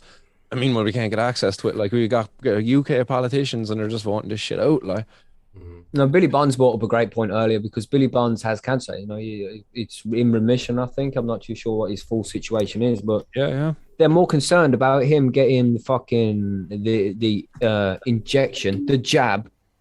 Because I'm with them guys who refuse to call it a vaccine, man. Because I don't care if you change the definition of what a fucking vaccine is. This don't do what a vaccine is supposed to do. No, they changed the definition of vaccine. You know, it's like the fucking mRNA technology or whatever, gene technology. The fact that they're more concerned about Billy Bonds getting that fucking vaccine for, you know, to make sure he doesn't get this COVID, more concerned about that than treating his fucking cancer. Billy, shout out to Billy there, right? My old doll's all late, and she won't mind me saying this, like, but she fucking is, she's got like end stage OCPs, like issues with her lungs. She recently got COVID, like, and she survived it. She doesn't have a vaccine, none of that stuff, like, and she survived it. You know, she's like a very frail woman. You know, she's kind of already on the back leg, you know, and life, like, you know. Because of the other condition there, but she caught COVID. She came out the other side of it. You know, she was really sick now. Don't get me wrong. Like, we were expecting that she was going to die, but she survived it. You know, so it's like fucking. You know, it's not as bad as what they're making her out to be. Like, you know, I'm not saying that it's not. It's nothing to be. Two of my kids have had it, mate. My kids have gone to school and caught it and came back. You know, came back home and they're like, oh, now you have to self isolate and shit. I haven't had it yet. So if you're so fucking contagious. It's so easy to catch from everybody. You got to wear your mask, got to do this, wash your hands. Fuck what if it's so contagious, why haven't I caught it yet? Yeah, and here's another one, right? Like, there's evidence out there currently, like, that suggests that cannabis is actually going to be beneficial for prevention of COVID, like, and it's beneficial for the symptoms of COVID, like for that cytokine storm that they talk about. Apparently, there's like CBD. I think it's a CBD strain that they were studying over there in Canada, and they're like, oh yeah, no, this is beneficial for mitigating the symptoms they're associated with COVID. It's not going to stop you from getting fucking COVID, but if you get it, it'll be good to have this stuff around because it'll be very useful. It's strange, man. And you know, we have to always say to people, we are not medical professionals. We don't know shit. We don't know if it works or if it don't work, how it's made, and all of this shit. But there's one thing which we can. I read a scientific study, and that's what it said. I'm just telling people what a scientific study is.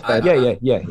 I'm not giving them medical advice. That's a scientific study. And to me, as a herbal scientist, as a person with an honours degree in herbal science, goddamn right, I'm giving people advice. Yes, you should be able to grow this plant out your back garden, and you should have it in your cupboard for when you fucking need it. Yeah. You know what I mean?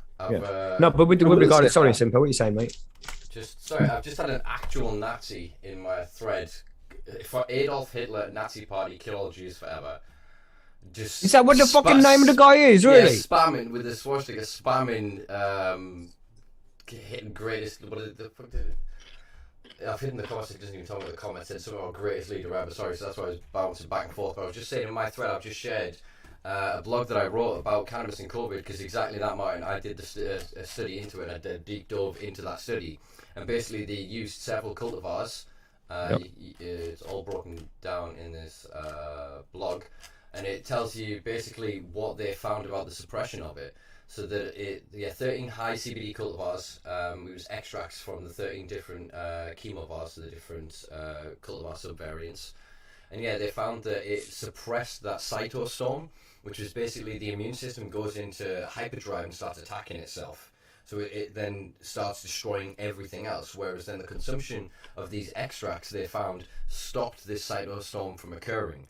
So it's interacting with the immune system in such a way that the immune system is then able to identify what is COVID, what is its own white blood cells, red blood cells, or its own individual parts, and work far more intelligently. So actually, it can be extrapolated out from that it is a good prophylactic as well. And these, again, with they were high CBD cultivars, but they also contained obviously THC and other cannabinoids, but they were very yeah, I think if I recall, it was something to do with the acetylcholine esterase, one of those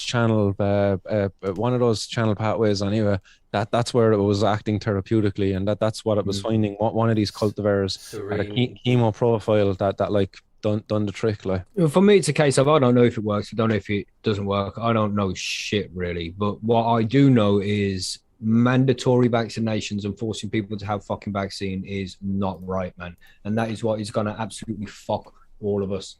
You're just forcing people to have this shit. That's not free society, man. That is not where we should be heading, but that is where we're going. And looking at all the news and everybody talking around the world, there's nothing we're going to be able to do about this shit. We're just heading in that direction. But again, where you see that suppression, you also then see resistance.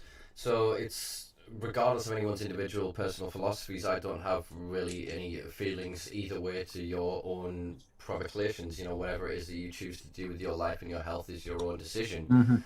What I do seriously rebel against and have a real gut instinct that is quite palpable of fuck you, is that no one should be able to tell another person that they have to conform to a medical procedure. We literally wrote into the Nuremberg Conventions after the Second World War to not do this, that the forced experimentation on individual populations or individuals even within healthcare structures, because obviously for quite a long time in the West, before even the war, we were doing abhorrent things to disabled people and people with neurological development disorders and mental health illnesses behind closed doors in the name of science.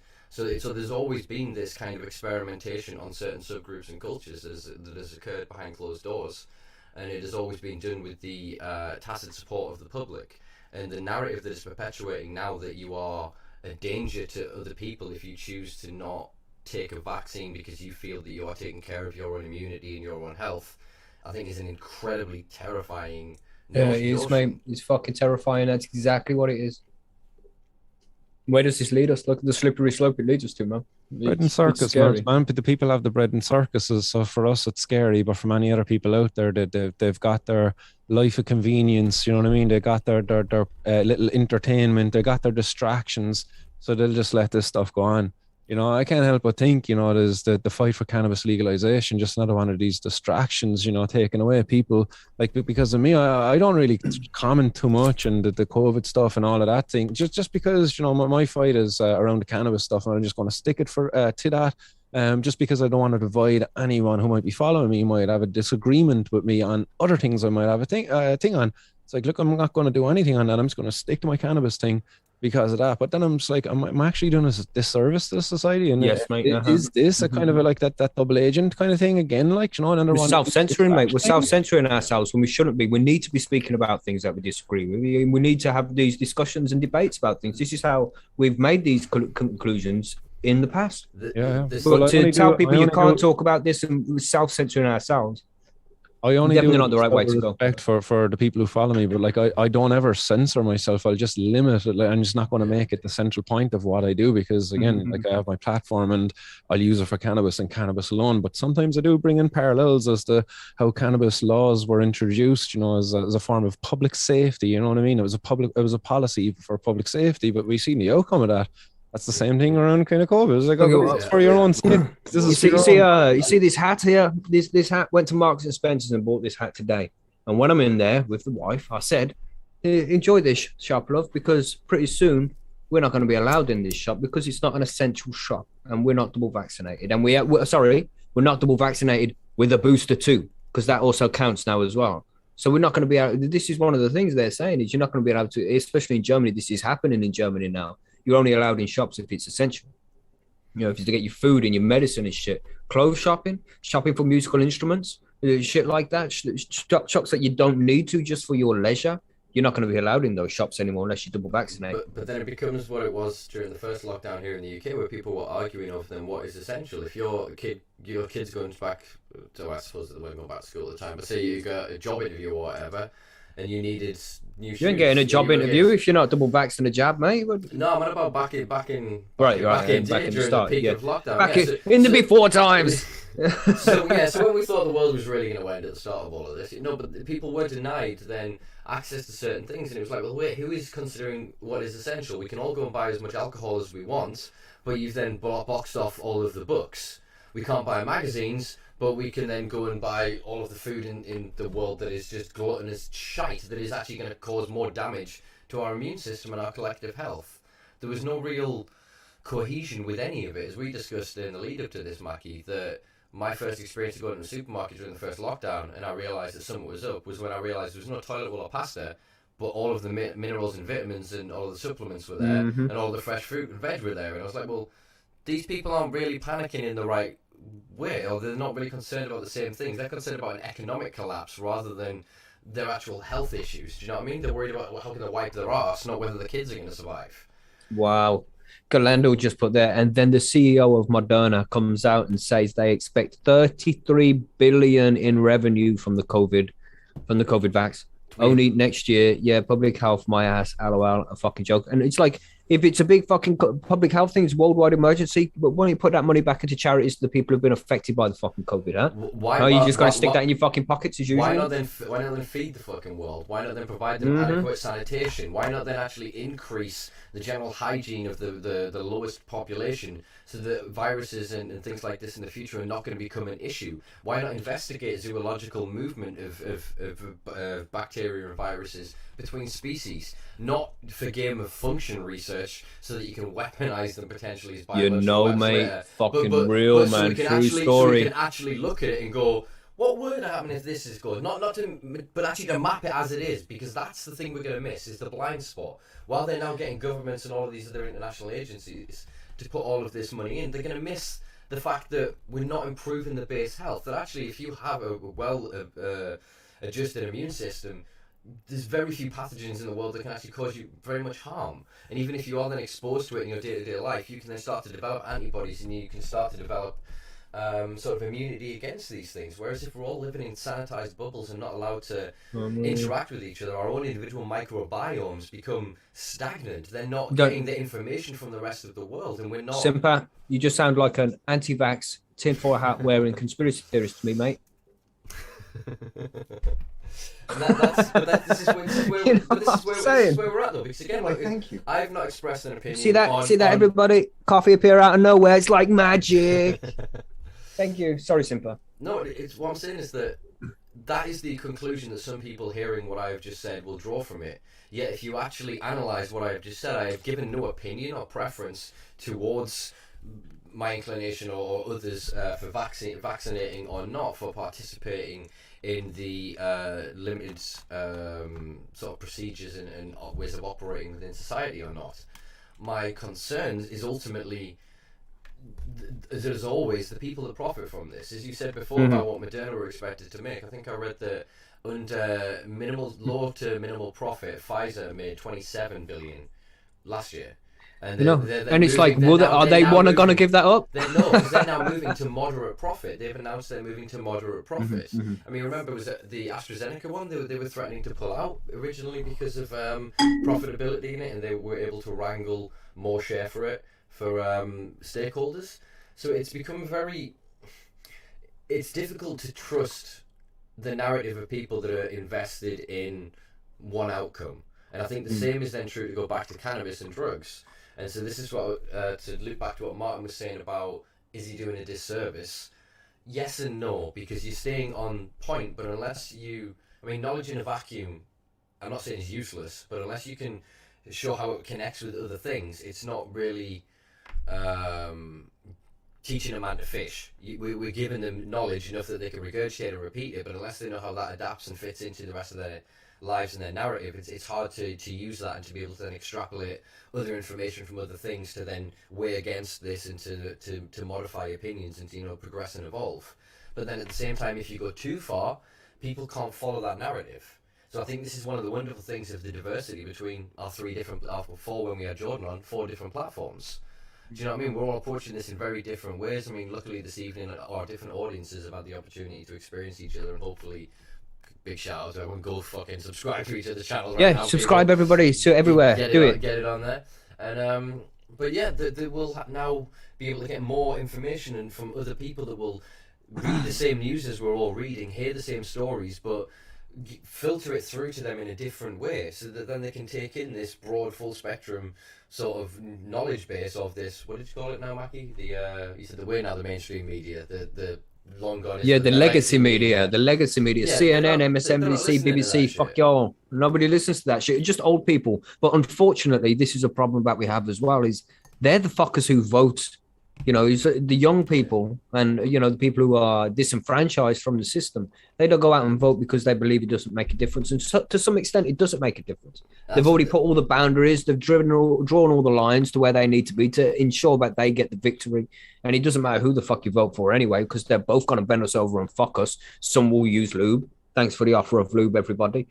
And some will not use lube. You know, some just want to fuck everybody and beat them while they're doing it. And some want to enjoy fucking them. And, you know, it's like we are so fucked right now, man. I'm not hopeful towards the future unless we start fucking doing something about this shit. And I think you've just stated there how we basically do it is we need to give the people something to vote for. And that isn't to go to them and go, oh, Mr. Corrupt Politician who went to Eton and who was so indoctrinated into a classist ideology that you would never actually do anything that would benefit me. Would you please now come in and stand up for us and protect us and stand against Amazon and Google and demand the tax from these corporations and invest in local communities? No, fuck that. They've had their chance. They've proven their colours. We see it time and time and time and time again. We need to replace them. Again, I go back to this infiltrate, that it is not the cool thing anymore to drop out and just smoke a bit of weed and bum around. No, we have intelligent people within our community. We have passionate, capable, competent, confident people that can change the world. And it isn't to say that you need to go and start planting plants and taking on governments and police and institutions. We can do it all in our own quiet way. Find what is your passion, find what is your skill, and find something that you want to enjoy while doing, because it's pointless giving your life to this struggle unless you find some joy in this. You know what I mean? Well, you're saying that, Mark. You will let it destroy you unless you find love in this. So if you care for movies and films, then fucking make documentaries, make podcasts, you know, make content. You know, if you write, if you make art, produce art. You know, if you work in care and community, speak more to your peers, to your colleagues, to the people that you work, the people that you care for. You know, engage in that wider narrative and conversation, and you'll start to find community and reciprocal relationships with people that see the world as you see it. You know. Yeah, I was just sorry. I was getting distracted there. I was laughing at John Finnegan. He says, "Have you ever seen a Red Dwarf at all, Macky?" Yeah. He says you look like a cheap Red Dwarf mask on from TG4. TG4 is like the Irish really cheap station over there. Let's not cheap. They used to be like really relevant.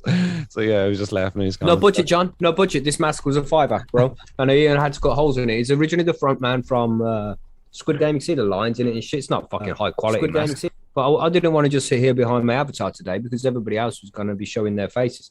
And, you know, it's still not as massive bollocks as everybody else, but I don't want to be putting my kids at risk, unfortunately, man. And one day when they move out and I'm entitled to lose my house and go and live on the street, if that's what it takes, then that's what I'll fucking do. But I can't do that to my kids. It's just the way it is, man. We hold the door open for you, man. Yeah, that's right, man.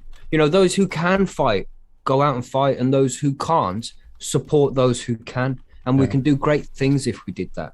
It's funny, like for myself, I would almost say the same thing, but I say it in a different way. I say like I can't afford to sit back on my ass and do nothing and leave my kids grow up in a world where I've done nothing to really change it. You know, where I haven't done the most that I can to change it. You know, and like, do you know what I mean? Like if the cops come and take me away, man, like Cork Prison's like only 10 minutes away. It's shit, like it is. Yeah, but rough, man. Without me, the kids lose where they live, man. What would happen to my children? Get educated, man. Your kids are going to kind of look, hey, this is fucked up. This is kind of where we're going, and they're going to maybe learn about social injustice. Maybe they get a bit educated. Your kids might grow up. But what kind of things? Serious. But what kind of things do they have to suffer? You know, they have to head into a different part of society that they haven't been part of before, man. It's a dangerous place for them.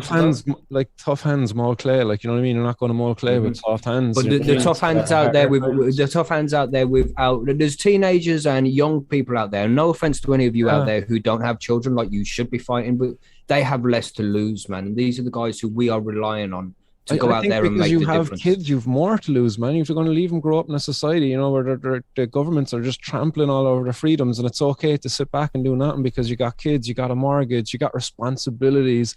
I think it's just a cop out for people, like, and me, I mean, no offense by that, like, but Yeah, I of just, course, like, man. I think that's why a lot of people just like, they look at these things and it's easier then, and you know, it's like, well, look, I signed this petition and therefore I feel like I've done something. It's just like, oh, what have you actually really done, like, you know? When I say it again, and I'll say it all the time, I really believe that if we got a movement of people, and we only need that 1%, we only need 1% of the people who consume, man.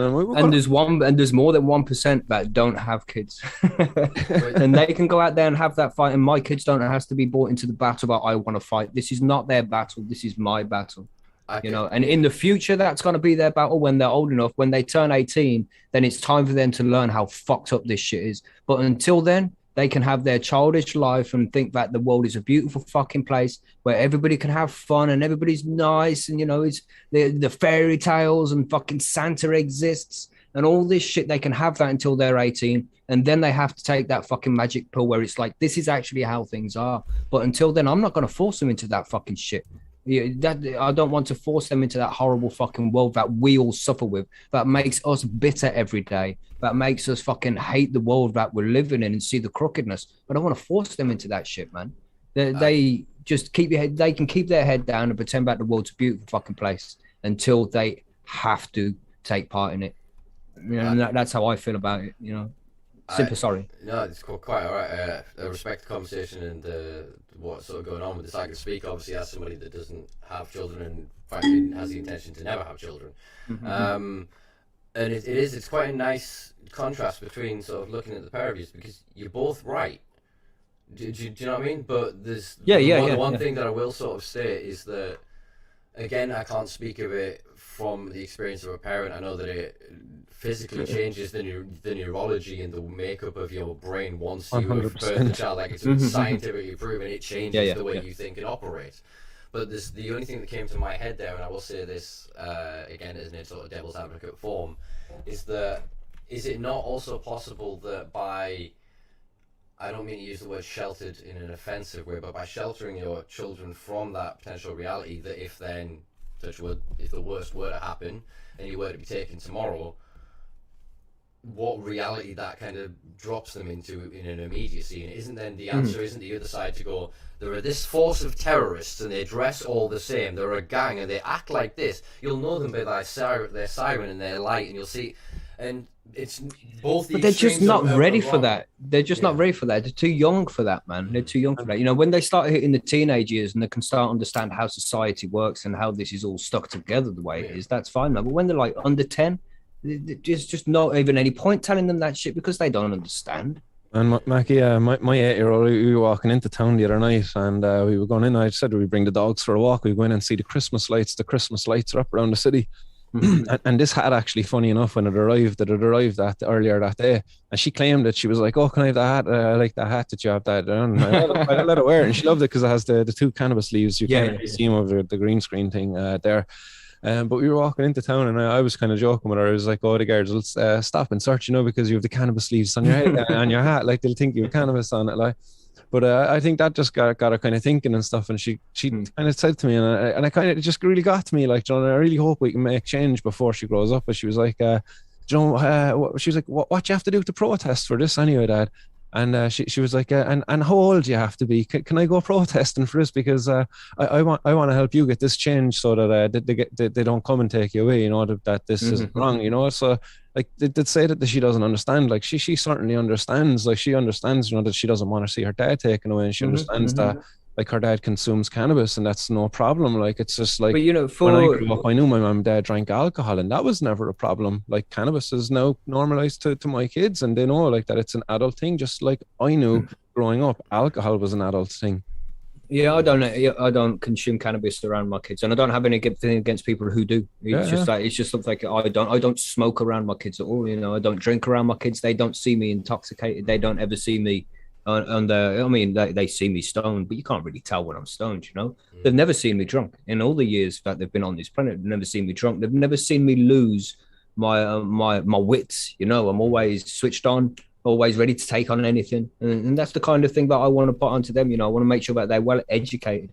And though I haven't exposed them to the cruelty of the world, they're well prepared for it. They're strong kids. They have good, strong belief in themselves. But I don't think there's any reason to force them into something that might not even be their battle one day. When they turn 18, they might not want to be cannabis users. And they might come to the conclusion that cannabis should be illegal. They're going to be able to make up their own decisions one day, and I don't want to try forcing my beliefs onto them either. It's up to them to make up their own mind. So education is what I want to try and put onto them, you know. And I'm teaching them about the cannabis laws and it being illegal, and the right. So if the lack of justice is a good let's just thing. say, for argument's sake, your kids go to school and they start giving them a drug education. You know, that's going to kind of come up. You know, that's no. But my older kid, who is at secondary school, who's fucking like top of the range mathematician, smart kid, he knows all about weed.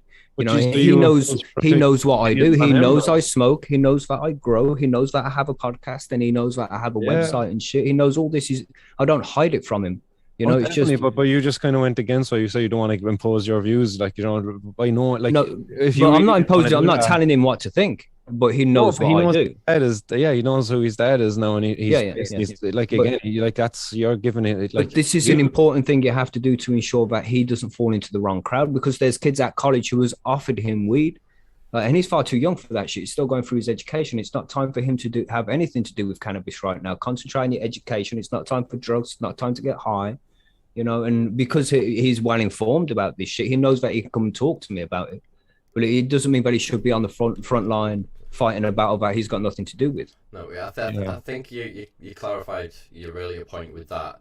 I think it came across very black and white that you basically said they're going to be, again, my brain when I said the word mollycoddled, and I didn't mean that offensively at all, but sort of protected. I'm just using my thesaurus brain to say any other word other than protective. But yeah, protected till 18 and then they're informed. But actually, what you're sort of stating is that as the milestones sort of come to fruition, that you are there to provide that truth and that transparency. I think that's quite a healthy way of doing it, because the other end of the extreme is the kids always being aware and growing up. And I don't lie to my kids. It's something that I don't do. I'm always open and honest, regardless of the questions they ask. Yeah, but I'm always honest with them. But they ask the question, you know, it's not like they're ill-informed and they don't know anything. But when the time's right, then they get the answers which they are looking for, man. It's the way I do things. Well, it's one of the things that you look at then, the diversity of the three of us sat here, that we're also then fighting with the same thing. And I don't have kids or any intention to, but I have 4 nieces and nephews. Sure as shit, they're starting to approach adulthood. They're starting to approach teenage naughty years. You know what I mean? And they've all got my number, and they're quite aware of who I am and what I do, and they've got me there as knowledge and potential contact if they ever get themselves in trouble with it. But I still feel that generation could go either way at this point. That either there's not enough loud voices of us permeating into that world, that they're not going to see this until they become a victim of it, until their father, their mother disappears, or until somebody gets deathly ill in the family, you know what I mean, and then turns to it as an alternative, or there's some kind of extreme intervention of it. And I'm not then saying bring cannabis into the family home as soon as possible. It's such a difficult discussion where there isn't any one right answer, and I wouldn't even say that any of them are wrong answers, because ultimately the decision of how to raise a child, I think, has to come down to the parental instinct. Galando asked, he says, where is that one? Sorry. One question, Macky, would you rather them learn from school or from you about cannabis? And I'd rather them learn from me, and they have learned from me.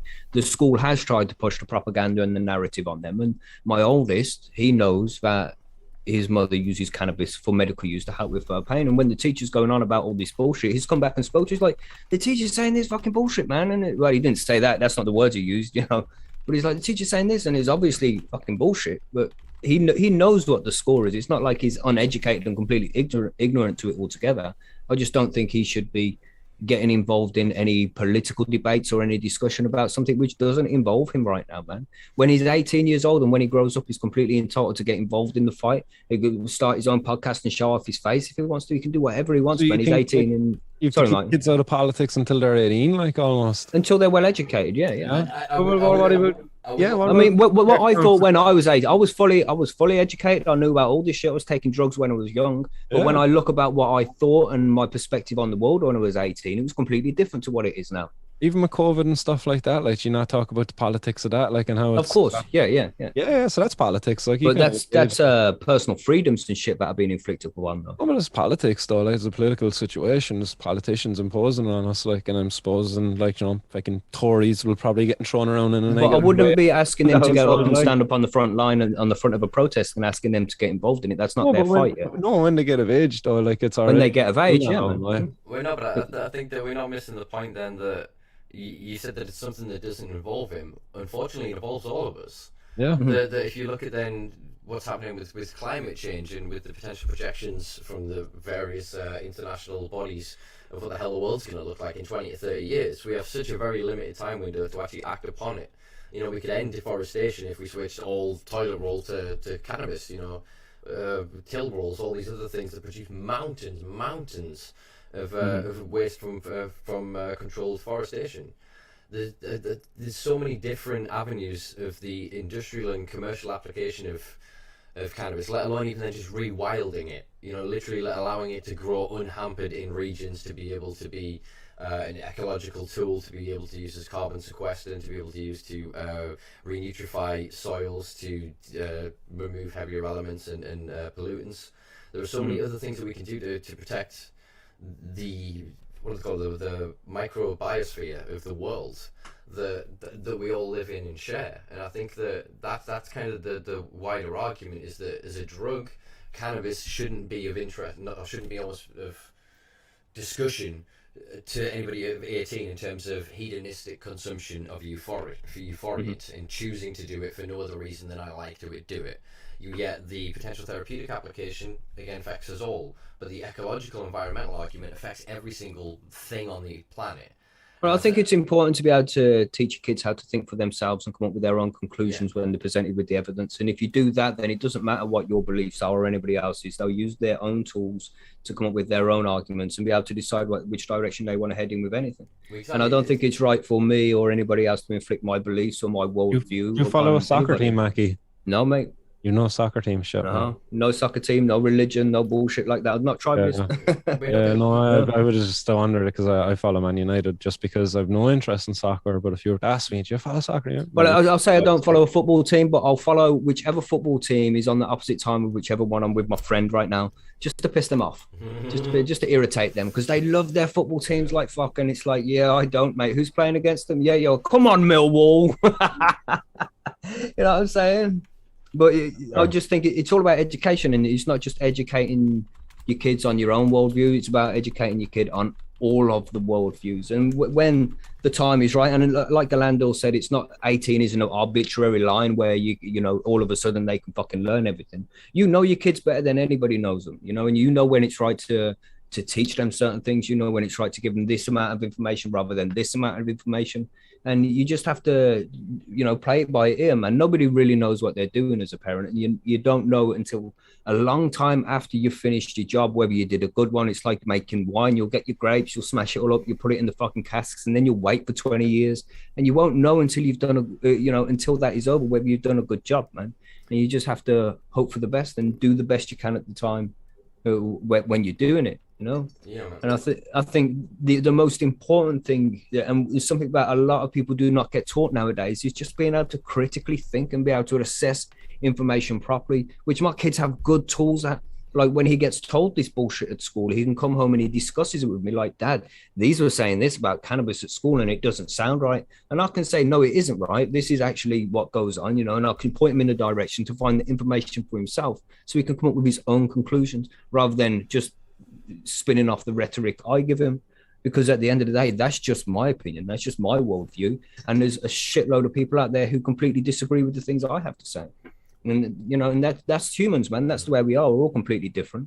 We all think completely different, but as long as we can think critically, we don't get fucking bullshitted by everybody, and we can make up the proper conclusions to any argument. That is the nail on the head. That was exactly what I was going to say. That I think there's only really two things you need to teach your kids.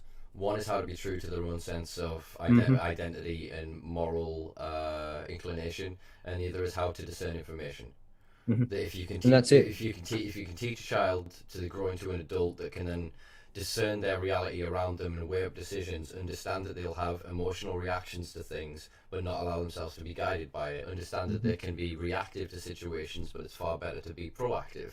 There are certain ideals that we can distill, not just in children, but in our peers, in our friends, in our family, in our colleagues. You know, our whole life is our message to the world. You know, the way we live, the way we operate, it tells others far more about ourselves and about how the world operates than any conversation even can. You know, we act as evidence to each other to reaffirm certain cultural norms and ideas. You know, we all have these thoughts. I can't pull one out of my ass right now, but when we kind of sat around going, am I the only one that does this? Do you know what I mean? And we look around, we don't often go to another person and go, hey, psst, do you do this really weird thing? No, we look around. We may Google for it now, we may whatever, but we'll try and discern it and find it within our reality and then assess that, and we in that some way it mirrors back to us our sense of identity. Do you know what I mean? But if we could raise an entire generation of kids that weren't building their identity based on a reflection of somebody else, they were actually going, well, so what if I do this thing? I do it. Is it harming anyone? No, then it doesn't matter. That's what I mean by really having that true sense of identity, of not needing validation or vindication from the larger society or an authoritative figure. Well, that's it, or even a parent, man. Yeah, that's it. You know, it's that's like, what I mean by authoritative figure. Yeah. They need to feel comfortable with themselves, know themselves, know how to think properly, how to progress properly, and how to pursue their own, you know, in the pursuit of happiness, like we are all on the pursuit of happiness, man. And it's not right for me to tell my kids what their pursuit of happiness is going to be. They have to figure that out for themselves, and I just have to guide them in that direction and be there to support them as they head there. And that's what my mission is. My mission isn't fucking, you need to get involved in this fight with me because it's fucking unjust, because it is unjust, man. And there's nothing right about the cannabis laws or any of the other laws that no, did you understand me as saying that at all? No, mate, no. I'm not talking about you at all, mate. No. Live with me, and did they understand that? Like, I never invited this into my life. Like, oh no, mate, no. And you're not doing anything wrong. I'm not trying to say you're doing anything wrong. You're the man, and you do your thing, man. You do your shit, and you do it well, mate. Yeah, no, definitely. No, I'm not saying that. I'm just wondering, like, not because, like, for me to share with my kid, like, my life, my experience, and what's going on here, like, it's not to say, like, oh, you have to do this or anything. No, of course not. No. It's just a natural reaction to your kid, like, it's just like they want to, like, help out their dad, like, you know, in this situation, because it's a grave enough situation, like, somebody wants to come and take you away, like, and even an 8-year-old can kind of understand that, like. And it's hard not to hide it away from him. I've ran an election, like, that's been the front and center of my campaign, like, the legalization of all drugs, like, so it's kind of important, like. And that's it. We're in different positions like that. You know, you are far deeper in this battle than I am, mate. You're like up on the front lines. I sit at the back in the admin office, you know, telling the troops where to go and shit. I don't show my face. I keep my identity hidden and shit. So my kids ain't involved in the fight as much as you are, but you know, you're more likely to be taken away. So they're better to be informed in that way, to know that one day this could happen to you because of these reasons, and you're not a bad person for the things you do. And it's good for them to understand that, you know. And I don't think that what you do is wrong at all, mate. I think you do the right fucking thing by your family and by your kids. And there's no way that I would ever say what you do is right or wrong. It's not my decision to make. I think you do the fucking right thing myself. But, you know, you're a good guy, man, with the right principles at heart. That's the fucking way it is. Macky is outlaw tonight. People keep bringing up this mask. Shit.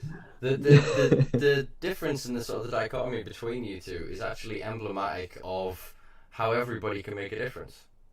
Do you know what I mean? Look at the impact in the audience space and the knowledge that you both share with, I was going to say, the limitations of having children, because frankly that's how my brain sees it, to be honest with you. Yeah, it is a limitation, mate. It is, but you definitely. then still look at what you are doing, and then there are people that are going, well, I've got nothing to lose, and, you know, I've got a bit of money and I can do this. And they're not interested. They're still looking at this in the wrong lens. They're waiting for a savior, a messiah. They are so indoctrinated into this hierarchical authoritative system that they are waiting for somebody, a station above them, to come and show them the way forward. When it's not. It's about empowerment of that community. It's not about getting others to regurgitate our words and to go off and be evangelicalists towards our message or our narrative. Then they will have missed the point. It's to create discourse, discussion, and debate more than anything, so that we can use those critical thinking skills that we were just talking about before to actually discern our reality and actually be able to develop strategies, plans, models, and ways of moving forward. Because I think the vast majority of us are very much aware that something is fucking wrong. Something's very fucking wrong. It's a different degree as to what your sphere of awareness or your knowledge base is, but enough people can kind of go that no, something is seriously wrong at every level with our society. And that isn't to say that we need to burn it down and start again. As I said before, I believe that we infiltrate at every level, and our actions, no matter how small and seemingly insignificant, they compound and pile up to create the change that we want to live in and be, ultimately. You know what I mean? And as we were saying before, it comes with where you choose to shop retail. So look at America and the markets that they've created under legalization. A lot of them are suffering. Canada's still suffering because there's a hell of a lot of people out there that are just going, nah, fuck you, I'm going to Dave down the road. They want to support the people. They're not allowing this, what I've been terming Prohibition 2.0, to take over. They don't want cannabis legalized for a handful of people to profit from, so they can be sold crap mids at exotic prices. You know, they can be sold shit full of these pesticides and all these other chemicals and stuff that we discussed earlier on the podcast. They want to be able to trade with their friends. They want free knowledge and the ability to just knock a couple of plants in the garden and know that the value of it is so useless to anybody, they're not going to hop the fence and try and nick it. Yeah, but you know, that doesn't stop them getting arrested. It doesn't stop them getting in the ship. Doesn't stop them having effects happen onto their lives when they're found with cannabis and shit like that. You know, regardless of how old they are, if they're found with it, they're going to suffer consequences for it in this country. And it's something that we have to be concerned about, man. I mean, that's why I don't want my kids suffering like that. And I think that's why those that should do what they can. But at the minute, it's hard to figure out a consensus on what that is, because we can just block up the system. As we alluded to before, I mean, the UK using the statistic of 1.4 million therapeutic users of cannabis here in the UK. Then if you then widen that out to just general consumers of cannabis, you're talking several million people. You know, if you had, as Martin was saying before, a small percentage of them to self-present at fucking police stations with a 20 bag, if everyone were to go and plant a plant on one day, if everyone was to do one thing, like call themselves in and go, oh, bring 999, I'm in possession of cannabis. Do you know what I mean? We could fill the system. I mean, you could create a centralized fund that basically everybody pays into, and then those that then stand under the fund and go and get themselves arrested under civil disobedience, so their legal fines and everything else can be paid for out of this. And you could overwhelm the system. No, you don't pay any fines. No, don't pay any fines. Jeez, man. No, man, what are you paying fines? You're just accepting that there's that you've done something wrong. No, but I had a €400 fine there. I got it. It was supposed to be paid in September. We're now in December. We're heading on into the New Year's. Like, do you know what I mean? Where's the cops? They're not coming fucking about for me. No, they're going to keep escalating it until the 11th hour, and that's when they use violence ultimately. But what I mean by that is not an acceptance of their system, but it is, we need legal precedent and challenges. So those that then are allowed to get through the dragnet of the CP, but the system is rigged. Like, how can you make a legal precedent when the system's fucking rigged? If you can't go in there and say that this is my God-given right to be able to grow and consume this plant, and you've no right to tell me I can't do that, like why can't you just say that and that be accepted? Like, what's this legal precedent? Just legal jargon and just the section of blah blah blah. I'm a human being. We don't live under common law anymore in the UK. I don't know how it works in Ireland, but we live under statutes and legislative acts since 1984 of all years, actually. When everything became strict liability offences, and the magistrate system and everything else meant that there's no burden of evidence. Obviously, then above that, the Crown system. Yeah, it's shit here, Martin, man. Those courts can set precedent. Those courts can. And you still got a queen, man. That's some fucked up shit in the royal family. Don't get me fucking started on the monarchy. We need 5 hours on my hatred of the goddamn monarchy. Oh my God, man! How does that stuff still exist? By they're giving out about like people claiming the dole and or whatever your version of the dole is over there, like. Like, I meanwhile, like, you just got this one, and she like having the Queen's Jubilee, and it's costing you like billions of euro. But meanwhile, we can't provide fucking medical cannabis to sick patients because it's too expensive. I mean, we can throw a couple of billion there for the Queen, though. Like, not a bother. You know, she needs her gutters cleaned or something. Here's 2 mil. You know, it's a fucking farce, man. It's some kind of hypocrisy that we live under. It's the system works as it was designed to. It's just that each generation, what they've done is they've then created private institutions to educate their kids, so that when they raise them, they go, here you go, you're going to learn how to manipulate financial markets, you're going to learn how to manipulate politics, you're going to learn how to become a lobbyist, and through intergeneration, they pass down wealth, they pass down peerage inside House of Lords and shit like that, they hand down corporations and conglomerates. they hand down this influence, and then through it gets concentrated through generations. So the fourth iteration of this person within an industry is so bastardized and so narrow-minded towards their end goals, but the system is then still there to prop them up. And this is what I mean through infiltration, is we can use their tools against them. We can dismantle certain elements from within, but it's about figuring out where the niches in the armor are, where the chinks are, where the niche pockets we can act in, and then start to develop this thing. We can act through jury nullification. We can act by the people asking to go to trial by jury. We can tie up the systems through appeals. We can tie up the systems through then legal challenges, through then other what you call like class actions. There are ways we can use the mechanism to harm itself. It's just getting enough of those people, getting somebody with the legal degree, getting somebody who would take on that case. Do you know what I mean? And this is what I mean, that it's going to take generations, and some people have already started it and you've already seen it. It's just that some people get lost along the way. Do you know what I mean? They start as idealistic hippies in the 70s, 80s, and they went into an industry, and 30 years later they're now the oppressor that they never wished themselves to be. And some people get dragged into court and never really come out of there because they go to prison and they get locked up for growing a plant that was never going to harm anybody. And that's it, mate. And that's the position I don't want to be in. For billions. Yeah. No, it's a position I don't want to be.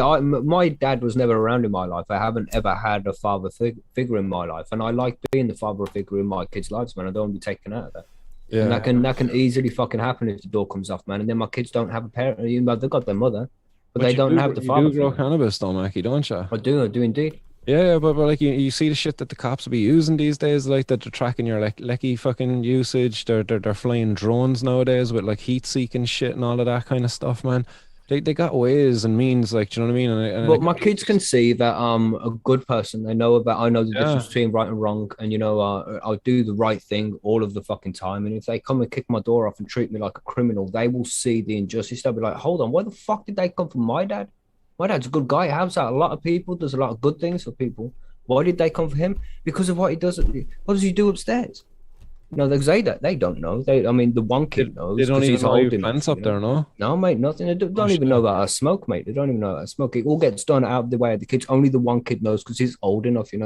He's at secondary school. He's at a stage where there's kids out there who will be trying to sell him drugs or give him drugs and put him in that position. He's at the stage at school where he's getting the lessons about drugs being the devil and all that shit, and he needs to know that is not the case. He needs to be properly informed in that shit. So when he has questions, I answer them to the best of my ability, rather than having just the one bullshit opinion that he's going to be getting from the school. But I'll keep it hidden from them for as long as possible. But I know at some point that they will come for a point for the younger kids where they're going to have to be told about what I do up here as well. But that will come at the right time, and not at a time when I decide, and not when they're forced into it, hopefully, because that day could come, and if that day does come, then they will be informed about it then, and they'll understand that I've never done anything wrong here. I'm being persecuted because these people said so, and that's simply it, And it's bullshit, man. It's fucking shit that we have to live like that, because I'm doing nothing wrong, and I feel as if I'd like to have them grow their own plants and be able to get involved in the beautiful thing that growing cannabis is, man, because it is a fucking beautiful thing. My oldest daughter, when she was 3, she was watering the plants with me. She knew all about the cannabis plants. That was my dad's garden, and we don't really talk about that, but it was like, not really, we don't talk about it. It was just like, he does the dad's plants. We never really talked about it, like, and it was never really a thing, like, because it was just so normalized. I was just like, yeah, my dad grows a couple of plants, and that was kind of it at the time, like. And it's one of them. It's your kids. If your kids know about this shit, they can go to school, and they think that there's nothing wrong. They'll go to school. They say it to the teacher. Teacher tells somebody. Social services around the fucking house. Kids get taken. They go into care. You know what happens to kids in care? It's not a good place for kids to go to. Yeah, man. A lot of them suffer sexual abuse, physical abuse, mental abuse, and I don't want that happening to my children just because of the fucking. Because I've grown my own cannabis. It's not right for that to happen, man. Yeah, and I'll do everything I can to prevent that. I did definitely live life by the kind of the fair that, but fair as a fair nothing but fair itself. You know what I mean? Because it's fair that keeps us from those things that we really want in fucking life. Do you know what I mean? In terms of freedoms, man. And when you have kids, that changes, man. If it was just me, fuck that shit. Let's do this, man. I'll go to war with these motherfuckers, but it's not just me. It's my kids. And when my kids are I'm not gonna 18, wait 19, around when for they've them. molded up, when they've moved out and they're living their own lives, we're doing this shit if it isn't fixed already. Then I'm there, man. I'm ready for the fucking fight. Yeah, I I'm just not didn't putting want to their sit lives at around and risk. I just didn't want to sit around and wait for the cops to come and No, but they already came for you as well, services. though, didn't they? So to But some they never extent, came you for my already. kids. You know what I mean? So No, it's no, like, no, no, and no. fucking touch wood, and they never do either. Like, but if they did, you know, God bless them. Like, cause then they'll really be waking a raging bull. But like, you know, I'll never let that fear hold me back, because, like, you know, if you sit around, you know, thinking, you know, that by doing nothing that you're protecting them, like, you know, it's just like, just sadly, you know what I mean? The doors come off the hinges there someday, and you're just going to be screaming from the rooftops, and nobody's going to really listen then at that point, because, like, you don't really, well, you just got caught, like, growing cannabis. Of course, you're going to be giving out now, like, just like you shouldn't have been doing it in the first place. You know what I mean? Like, how could, like, your credibility, like, you know, it's just much harder.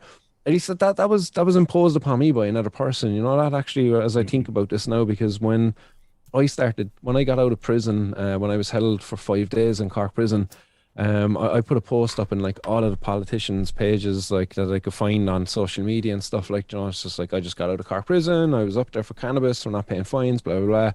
And somebody said it to me. They were just kind of like, well, it's no good coming cribbing to him now after the fact. You know what I mean? You should have been campaigning for this long ago. Like, you know, how's anybody going to respect you now, that you weren't campaigning before? You're only campaigning now because you've kind of been victimized by it. Like, That's just bullshit. No, whenever you get into the fight, you get into the fight. It doesn't matter if it was before or afterwards you was affected by it. You know, as long as you're in it, it doesn't matter. well, but When. it held some truth though. Like, you know, when I kind of think about it, like, he was right. Like, but like, he didn't realize, you know, that I was being affected by this from a good couple of years ago. Like, when I was much younger.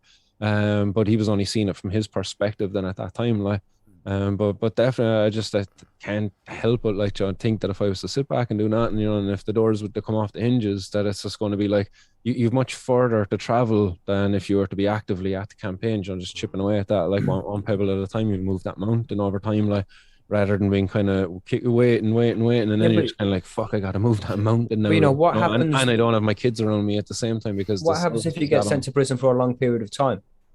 5 years, 6 my years. kids will visit me. My kids will be supporting. My kids will be campaigning outside with my family for me, because it'll be an injustice, like, for me to be going to prison. I've done nothing wrong, and that's where the strength comes. That's why I kind of got Martin's World. Welcome to Martin's World. You'll understand Martin, and, like, one day Martin is going to go to prison. I've done a lot of shit over the last year, and I am most likely going to go to prison. They have to follow up. They can't let me get away with this shit, like. So they're going to have to follow up, like, and when they do, like, what are they going to do? They're going to martyrize Martin, like, and hopefully there's going to be a campaign going on. Man. Like, they've got interviews done there with family members and stuff that I'll be dropping. I'll be doing interviews from the prison and stuff like that.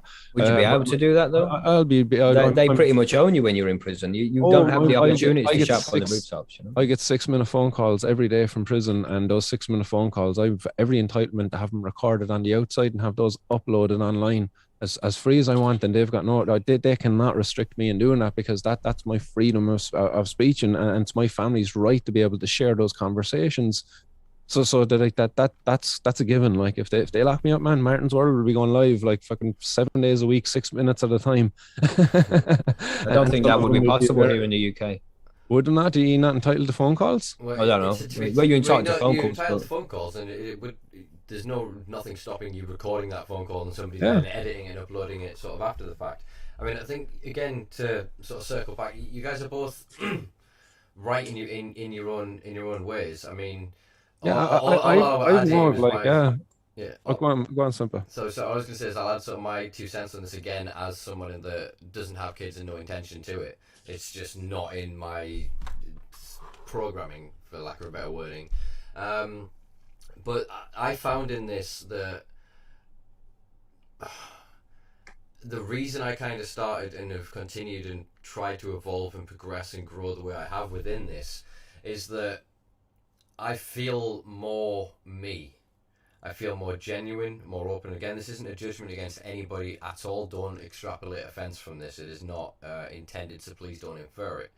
But for my own sense of identity and self, I mean, I've struggled most of my life. I was sort of in and out of, behavioural modification schools. I wasn't really in mainstream education. I had a very disruptive and abusive and destructive childhood.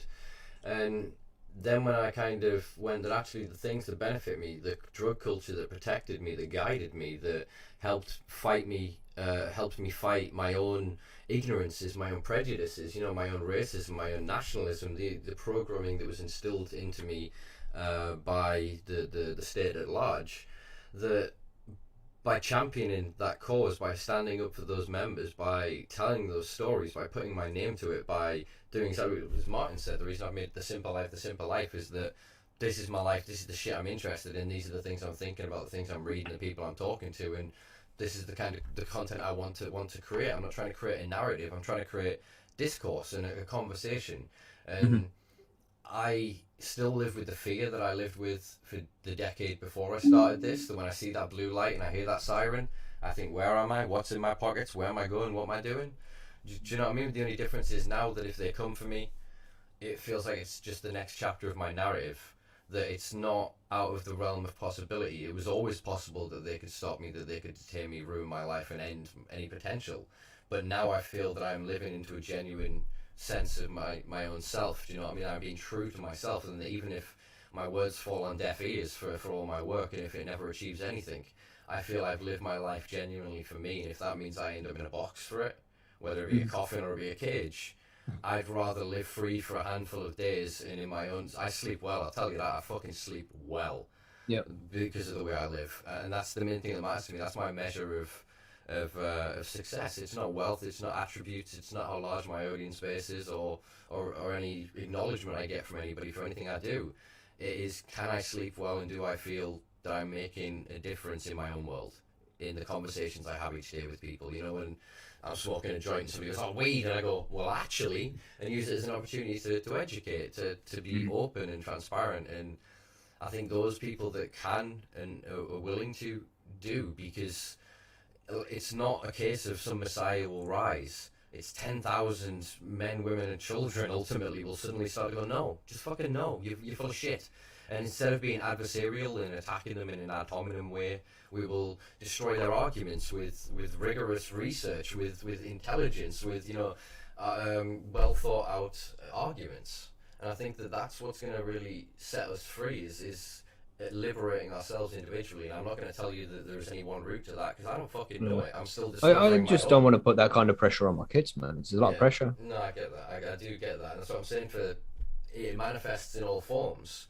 Do you know what I mean? For you, it's the podcast, the forums, and even tonight you've taken the step, as you said, to mask your own video. You know what I mean? You're still revealing your identity, but even in that still says to others that you are willing to jeopardize, you're willing to be human and vulnerable to them.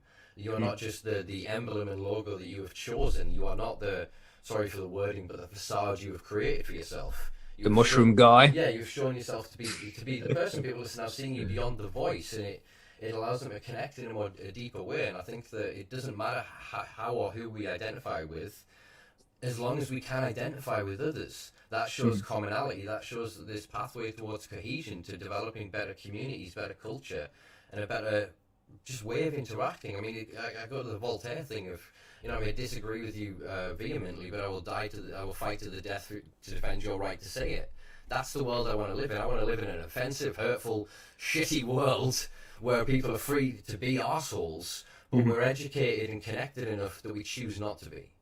And I think that doesn't come through oppression and mandates and control and intimidation and bullying. It comes from people just talking and figuring out what we want the world What's to the look best like. direction to fucking go in? Yeah.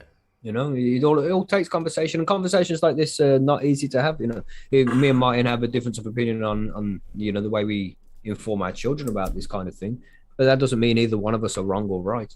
It's just a difference of opinion. That's all. I respect your opinion. Like, course, the way I kind of see it in a simple sense, like, is like there's short-term protection, long-term protection, and it's like you protect your kids in the short term and stuff like that, and it's like that's very important as well. And I'm just kind of thinking a lot more long term, and you kind of do at times you do sacrifice that short term security then, because there, as you do say, like I'm much more of a risk of being targeted then, and having the door kicked in. So like that's the short term security, you know what I mean? At any moment the door could come in. That's increased risk. But when I think of the long term security, then it's just like, if I can achieve this objective in the next year or two, you know what I mean? That risk goes away. So it's like, well, and then that short-term risk, that short-term security, I can really focus in on that and real threats to my kids. You know what I mean? Because as long as you're hiding away and stuff like that, and it just messes with your psyche and stuff like that. It really does, I It's think. just one of these opinions that I've always had is like kids need to be kids for as long as possible and understand, and well, not understand because it's not really understanding, but just have that belief in that the magic of life, and how fucking nice everything is, and everything's fucking flowers and Disney, and they only really need that to be broken when it's necessary for that to be broken. And as they get older, that sort of fades off anyway. But for as long as possible, try and keep the fucking magic in their lives, man. Because when it's gone, it's gone. There's no bringing that shit back. When you realize the world is a really fucking horrible, cruel place, and there's horrible bastards out there that will do horrible things just because it entertains them to fucking do it. Yeah, they need to learn that when they're ready to learn that, not when they're too young. But do you really think the world is a real cruel, horrible place, absent of any magic, and there's no magic and wonder out there? Not completely absent, but not as much magic as you have when you was a kid. The world is a very magical place, man, and reality is a very magical thing. Even I'm a complete naturalist. I don't believe in ghosts and fairy tales, gods, or anything like that, anything supernatural. But it's still a fucking fascinating, beautiful, magical, amazing thing that we are experiencing. The universe is, the whole system of nature. Everything is fucking magical, and there's still plenty of magic out there. But when you come to an adult stage of life and you realize that not everybody's friendly, not everybody wants to be fucking friend and do the right thing. And there's many people out there who run the fucking world that are not good people. It's not like the good people will always strive and get through. The world isn't like that. That's what you believe when you were a kid. The bad people will be put away in prison and good people will strive and be successful and have happy lives. That's not how it fucking goes, man. But when you're a kid, you believe that, I hid it away from my kid that I went to prison for 5 years. She only found out when I ran in the election because I got printed in the paper, and she kind of started crying about it. Like, she was like, "Oh, geez, I never knew you were in prison for 5 days and stuff like that." It was kind of a bit of an emotive one, and I hid it away for that reason, because when I grew up, I kind of believed, prisons were bad people. So therefore I didn't want my young kid, who didn't kind of understand, the complexities there, like that. My dad was in prison, my dad a bad person, like prisons were bad people, you know what I mean? So I did hide that away for a couple of years, and no, they know, like, it was something I was kind of ashamed of, because, I was brought up believing that prisons are bad people, but fucking no, we've got government is fucking more bad people up there than there is in prison, and at times. This conversation's been going on back and forth between you two is frankly beautiful. It is a wonderful manifestation and proof of it is a minor difference of opinion, but ultimately it's not when you really look at it. The image that just came in my head, or the analogy, is of a house on fire, and kids are inside, and 3 sets of fathers, and you two have both decided to go in. You've gone in for different reasons and at different times, but ultimately the kid comes out and it's good. You're far better than the father that didn't get off arse and go into the house. There are plenty of people out there that consume drugs, that live lifestyles that break laws, that are not aligning where they're living and the moralizing to their children, and that causes far more harm. So both of you are doing far more credit and service to your children, regardless of the method or means by which you engage with them. The fact that you are creating the space to engage with them, or allowing that space to happen, is everything. And it's just that's the difference. You are not going to the hypocrisy of just going, listen to the system and allowing that to build this narrative in their minds, because it needs to be understood that if they can go, okay, like, my dad's not a bad person, he went to prison, what can I extrapolate from that? Not all the people in prison are bad. Do you know what I mean? That these things, everything is a lesson, everything in some ways there to teach us and to inform us, especially at our most informative stage in our lives, in adolescence, before we move through into puberty. You know what I mean? Before we start just becoming overridden by our own sense of self, we have this sponge-like ability to absorb. And I think that you're both going about it in the correct way. That then I think, Macky, you obviously cultivate enough of an open relationship with your children that when they become exposed to these things, they will come to you, and that's when you can impart the knowledge. And I think that because of Martin's added risk and the Martin's in a different position. Yes, and I think that's what I'm saying, is that you're both right, and even like I said, the conversation of this, I hope there are plenty of parents out there that then go, oh shit, yeah, and whatever decision they fall on, and again, it's not a binary false dichotomy here. It's not you two are not the two extremes. There is a whole bell curve of existence and opportunity of expression in between, and I think hopefully more people will be inspired to.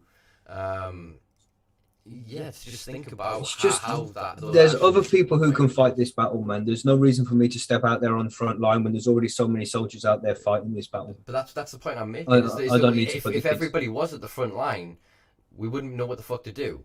You need generals, you need planners, you need strategists, you need infiltrators, you need spies. You need all of this whole plethora of different professions, as it were, of different people minded in different ways to operate this plan of attack.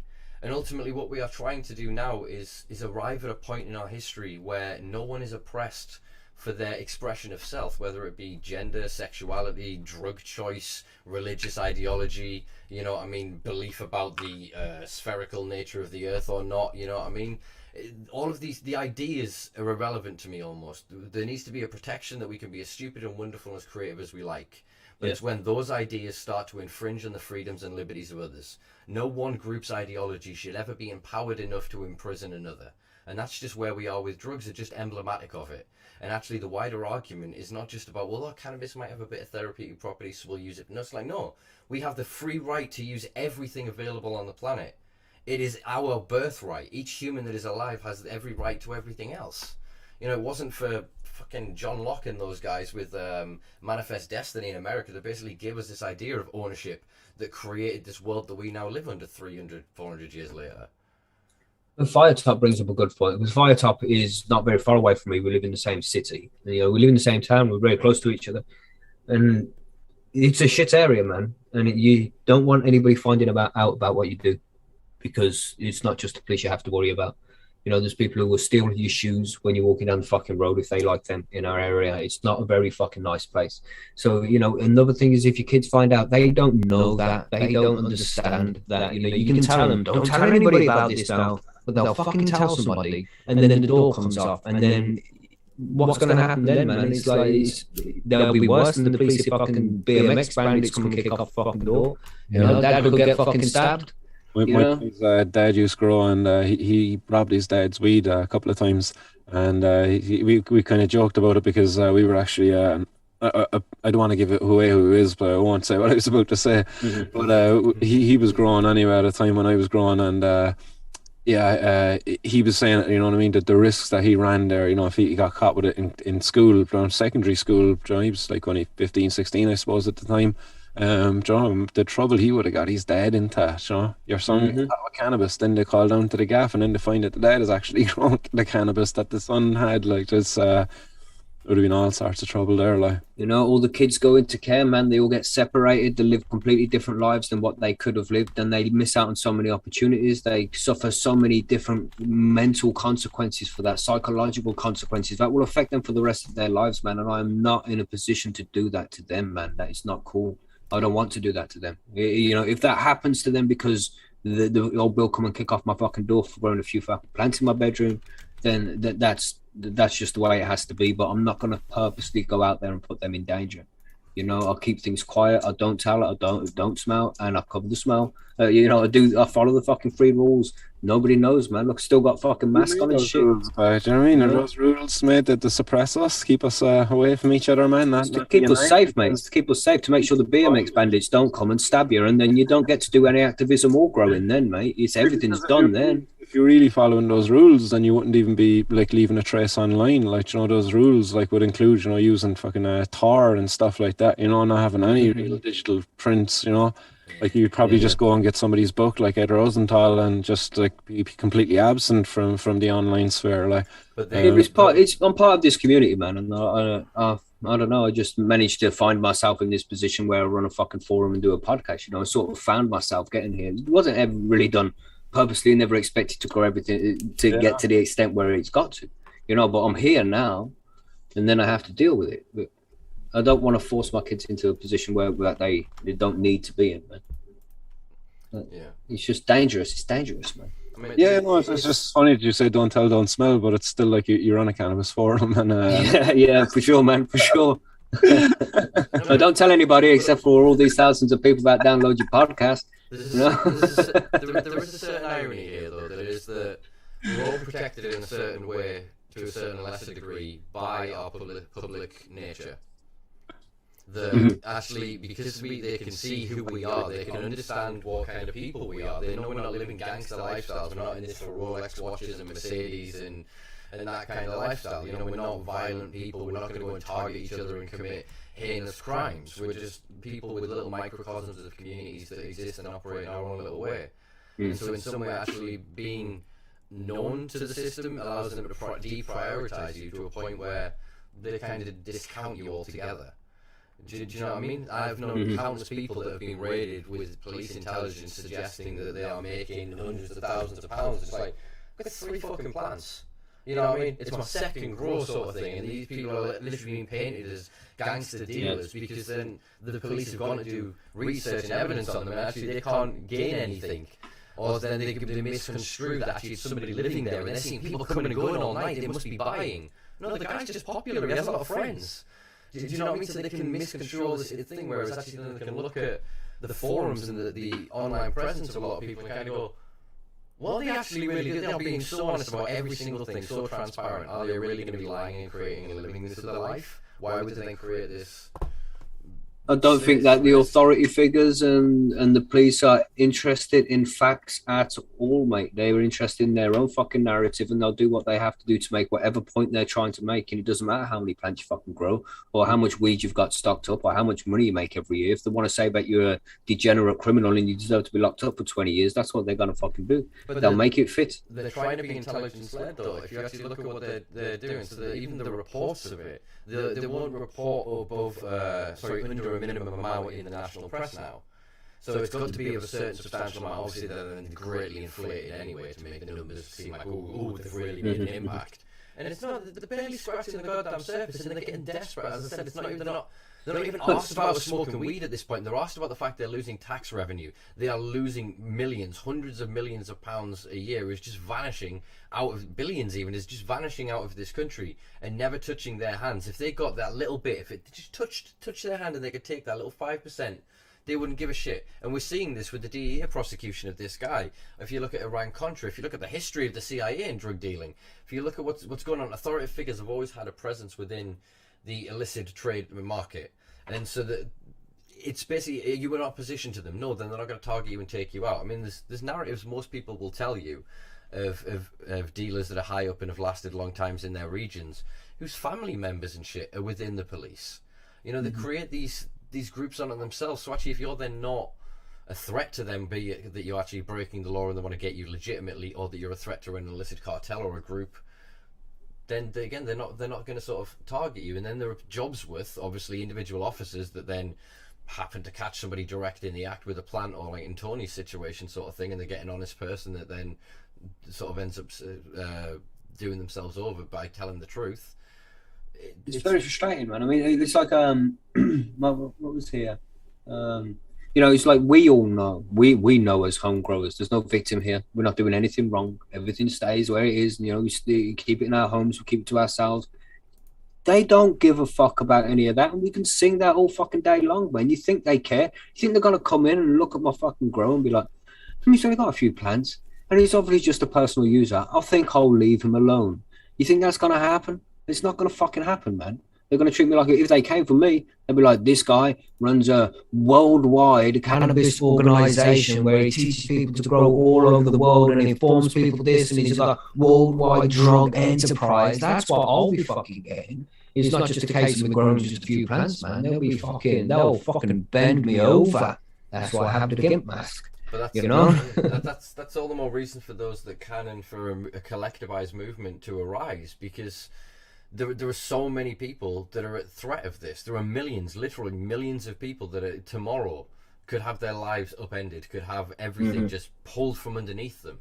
For what right now in the UK, that's looking more likely than ever. You know, this investment in rehabilitation and everything else, it's not looking like it's going in the direction that we would think when we think of rehabilitation, when we think of compassionate programs. This is going to be forced abstinence-based programs. This isn't even going to be substitutions. This is going to be forced abstinence-based. It's going to be piss testing. They're going to create a way to profit from every facet of this. They're going to then, the same idiot MPs that created PPE companies are then going to create fucking piss test companies, the jar companies, the labeling companies, the testing labs, and all it'll then do is it's another avenue of profitability. When again, drugs are not the problem. In a well-adjusted society, we could sell heroin and crack on every street corner and there wouldn't be a problem.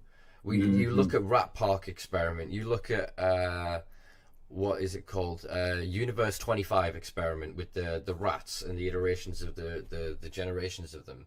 When societies break down as a whole, it disrupts the individual behavior patterns of people within the different class rungs of that society. That then means that they have maladaptive behaviors seeking forms of escapism. If you then give them drugs, they will abuse drugs until they fucking die. If you then adjust the environment to give it to be more pleasurable, more egalitarian, more equal, and not overcrowding, and there is plenty of resource, you can give them access to as much drugs as they want, and they will not abuse them. They may utilize them in times of depression, in times of stress, in times of even joy and curiosity, but they will never abuse them to their own self-destruction. And that is the lesson we need to learn here from this, is we can't pathologize everybody into saying that the drug is the bad thing. The drug is neutral. All drugs are neutral. They don't give a shit. It is a drug that can do a thing. It is our intention and the way we use it and the way we act upon it that creates the problem. You look at the whole stigma of reefer madness and everything that's being created. That is not referenced by the culture and the experience of the people that consume it. It's created and generated by the people who will never consume it. And I think that until we have this argument of going like, what is it someone said to me? Would you get a tattoo from a tattooist that doesn't have any tattoos? No. So then why the hell are we listening to drugs policy from people that don't take drugs? Say, Martin? Oh, that's spot on, actually. Like, I don't think I've ever met a tattoo artist who doesn't have tattoos, to be fair. Like, never trust the skinny chef. I like that. You know, it's just difficult, isn't it, man? It's like, for now, they haven't come for me, and hopefully they never will. And until then, I'll stay as hidden as possible. But when they come for me and I don't have that fear anymore, when I don't have that hanging over anymore, then it's time to fucking fight, man. But until then, I have to stay hidden for the sake of my kids. But when that's done and I don't have that option anymore of keeping it hidden from them, then the game will change. have you ever been caught with cannabis before? No. Well, I've been caught with half ounce before on my way up to Scotland and Ben Nevis. We went to climb Ben Nevis, me and a few friends. They caught us. 8-hour drive to get there. In the last 15 minutes, we were pulled over and they stole our cannabis from us because we want to be the highest people in the UK, innit? Climb Ben Nevis and the highest mountain and smoke a spliff up there. They took our weed from us after an 8-hour drive. We tried to do it the next day, got halfway up the mountain, was like, there's no point. There's no fucking point. We came here to be the highest motherfuckers in the UK. We're going to get up there. We don't even want to get up there because there's no weed. So, you know, and that's just the way. But that was many, many years ago, man. It's like 15 years ago. It's a long time ago. Fuck. Yeah, and did anything come of that? Did you ever get convicted or what was the crime? No, I got a fine, which I managed to avoid for many, many, many years. But they caught up with me eventually and I had to pay the fine. Yeah. But do you not have a drug conviction so because of that? No. It was only a caution or something. I don't even know, mate. I don't even look into it. Don't care. Yeah, it's in the UK for quite a while. Possession charges can be dealt with street cautions. So you basically you would go through a limited strict liability offence. You pay a fine. You admit guilt to it. And being in possession of cannabis is a completely different conviction than cultivating cannabis. Cultivating cannabis is different, man. Yeah, well, that's why I get mixed up though, because here in Ireland, like if you get a caution, you don't get a fine. Like if you get a fine, you get a conviction. Like that means that's why we have the donations, the charity. Like, you know what I mean? That's the big joke here in Ireland. I don't know. Do you have anything like that in the UK? I don't think it's called. Sorry, I think I said caution before. Sorry, we've been on for quite a while. No, it is. You get a. Is it like a out of court judgment or something like that? And I don't even know, man. It's so long ago. It's what like the diversion schemes and stuff became, and it basically was like it's a lower offence. Yeah. You basically you admit fault in the thing, you pay the fine for it. And I think it does account to a record somewhere, and it will show up on an advanced CBR check, I believe, because that's what the issue is with the checkpoint schemes that several of the UK police forces, or England and Wales, have implemented. They're telling people that, all right, you admit fault here, you sign this piece of paper, go sit in a room and be told that drugs are bad for a couple of weeks, and then they're told there'll be no evidence of this. But it's showing up on advanced background checks, and that carries like a decade. I don't know how long it stays, but it stays with you for a long time. And just a small conviction can be life changing. You know, you lose your job, you lose fucking. It can be fucking massive, man, if you get caught with any kind of drugs. Man, I just pulled it up here just out of interest. You know, I was talking about that charity box thing here in Ireland. You know, if you get caught with cannabis and you go to court and stuff like that, and if you say, look, Judge, I'm so sorry, I'll never do this again, I was addicted to cannabis, you know, he'll say, grand, look, you can pay a donation to charity. And sometimes, you know, depending on your situation, that donation might be from €200 to €400 or €500. But in 2018, from the charity box in that 1 year, they made almost €2 million for charities off the back, and majority of that money has to be coming off of the back of people, like, you know, for cannabis cases. Like, I'd say definitely a good over 50% easily. Like, so a lot of that, like, literally just starts from individuals like me and you. Like that's not taken from crime. Some money to be getting from the courts, like, and it's just like, did you say big crime doesn't pay? It's like, pay somebody anyway. Yeah, that's right, mate. Pay stock to some people, isn't it? And we had a court case here in Ireland recently as well. Like, and this was a fucking joke of a situation. A young college student, he got caught with, I think it was like $4,000 worth of cannabis. He ordered it online for himself. Got caught with a bit of ketamine, I think, and some other stuff as well, if memory serves correct. But they actually went out to companies to see which one wanted him for 3 months of unpaid community service. What? Yeah, and a charity fucking won selling off to the highest bidder. Yeah, and it was even said in the article, you know, because of his unique skill set, they went, you know, it took them longer to process the case, because they were trying to find a suitable position. How's that even legal, man? That's ridiculous. And it's crazy. Like, not only are they extorting us, but they're turning us into slaves as well. Like, you know, and we've to say we're sorry as well. Like, you know, we've to admit that we done something wrong. It's like, why are we even accepting this shit? Like, if a crime is only punishable by prison for the poor, it's not then a crime. It's a form of tax. So that's what we actually live under.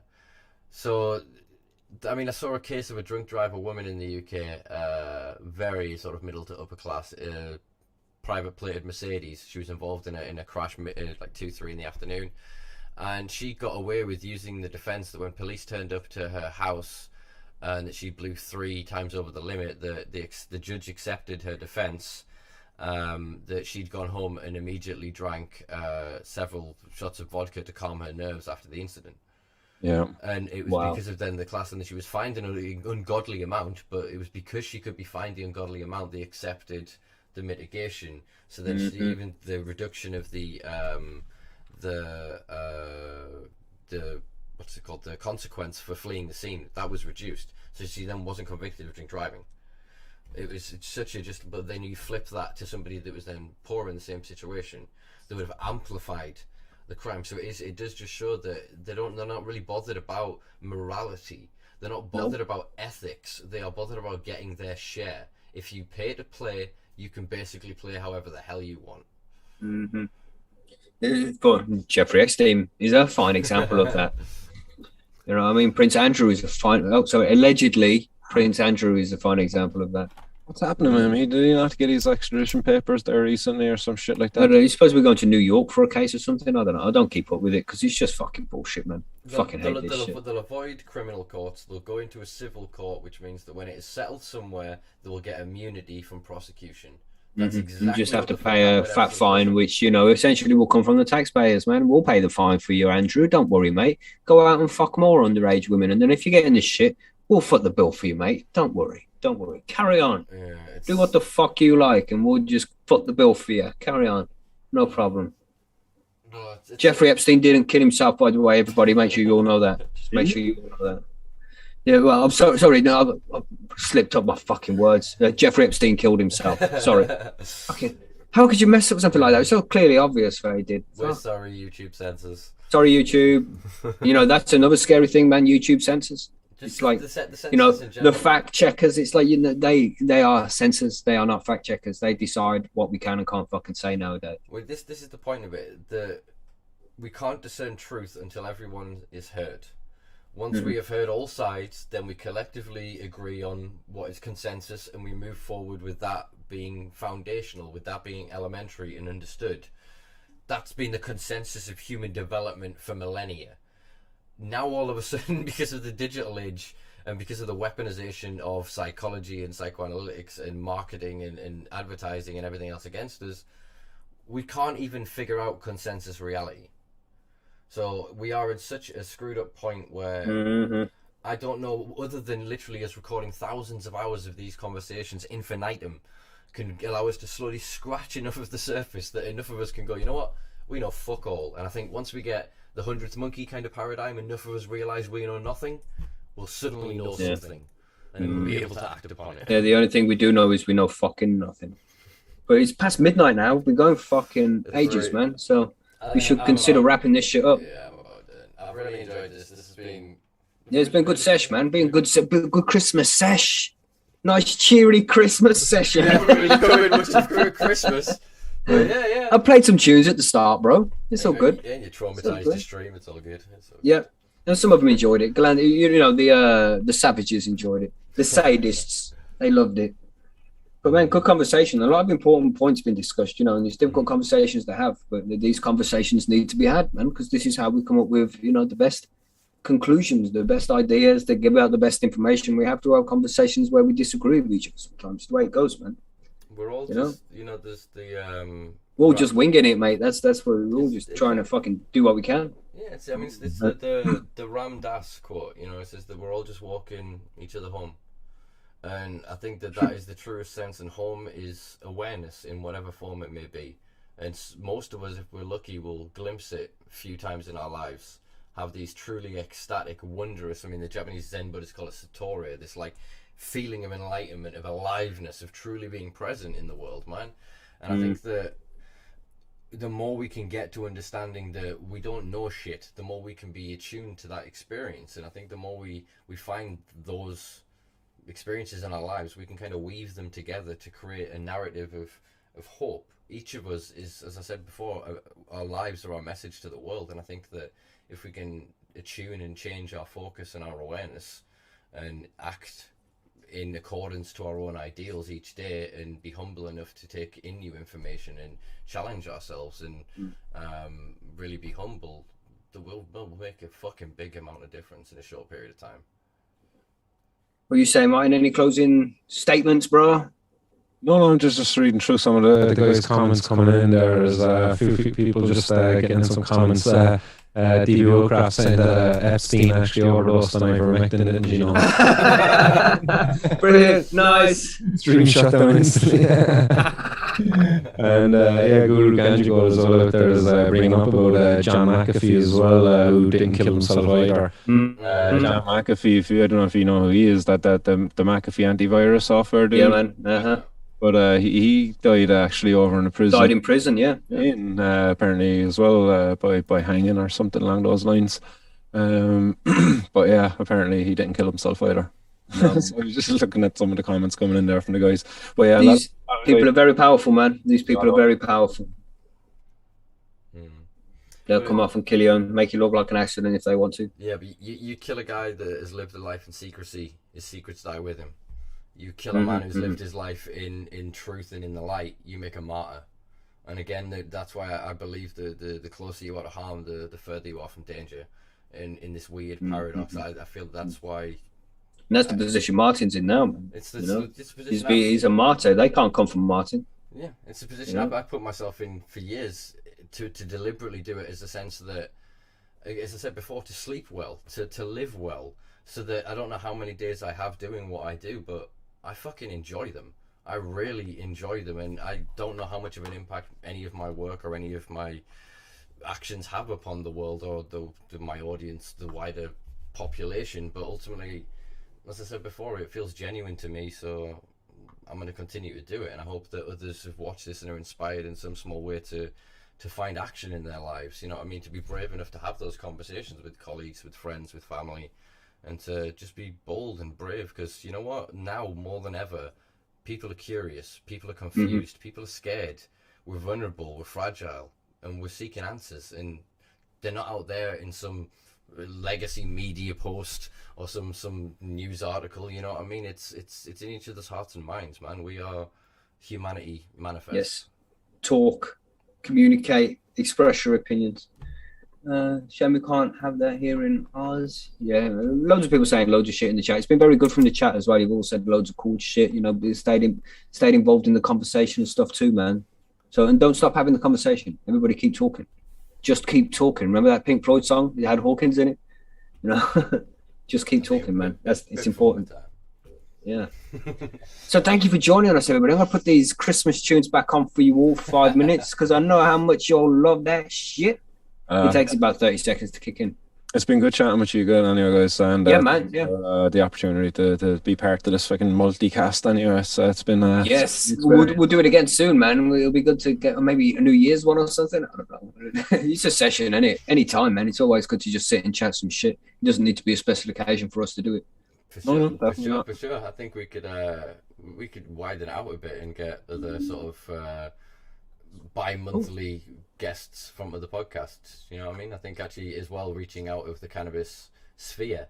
You know, you can get on somebody from environmentalism, ecology, politics, whatever, and we can spend a couple of hours talking about what we've talked about in a field where they could actually do some change. Well, there's all cheery music playing on in the background now, so it sounds really strange about talking about dreary stuff. So I can hear it. You guys can't hear it because it's on my Zoom, and it's on my Streamlabs. We're still streaming loud and clear over there. Nah, just jokes. All right, we should know my stream here now as well. Yeah, man. Sweet then. Goodbye, everybody. It's been a massive pleasure as always, and we'll see you tomorrow for the main show over on the High on Homegrown channel. Anyway, I'm glad you want to shout out where you all know where to go. Simpa Life to find out Simpa's podcast, and Martin's World to find out Martin's podcast. You all know where to find them. Stay blazed, everybody. Yes, man. Stay blazed. See you on the next one. Bye-bye.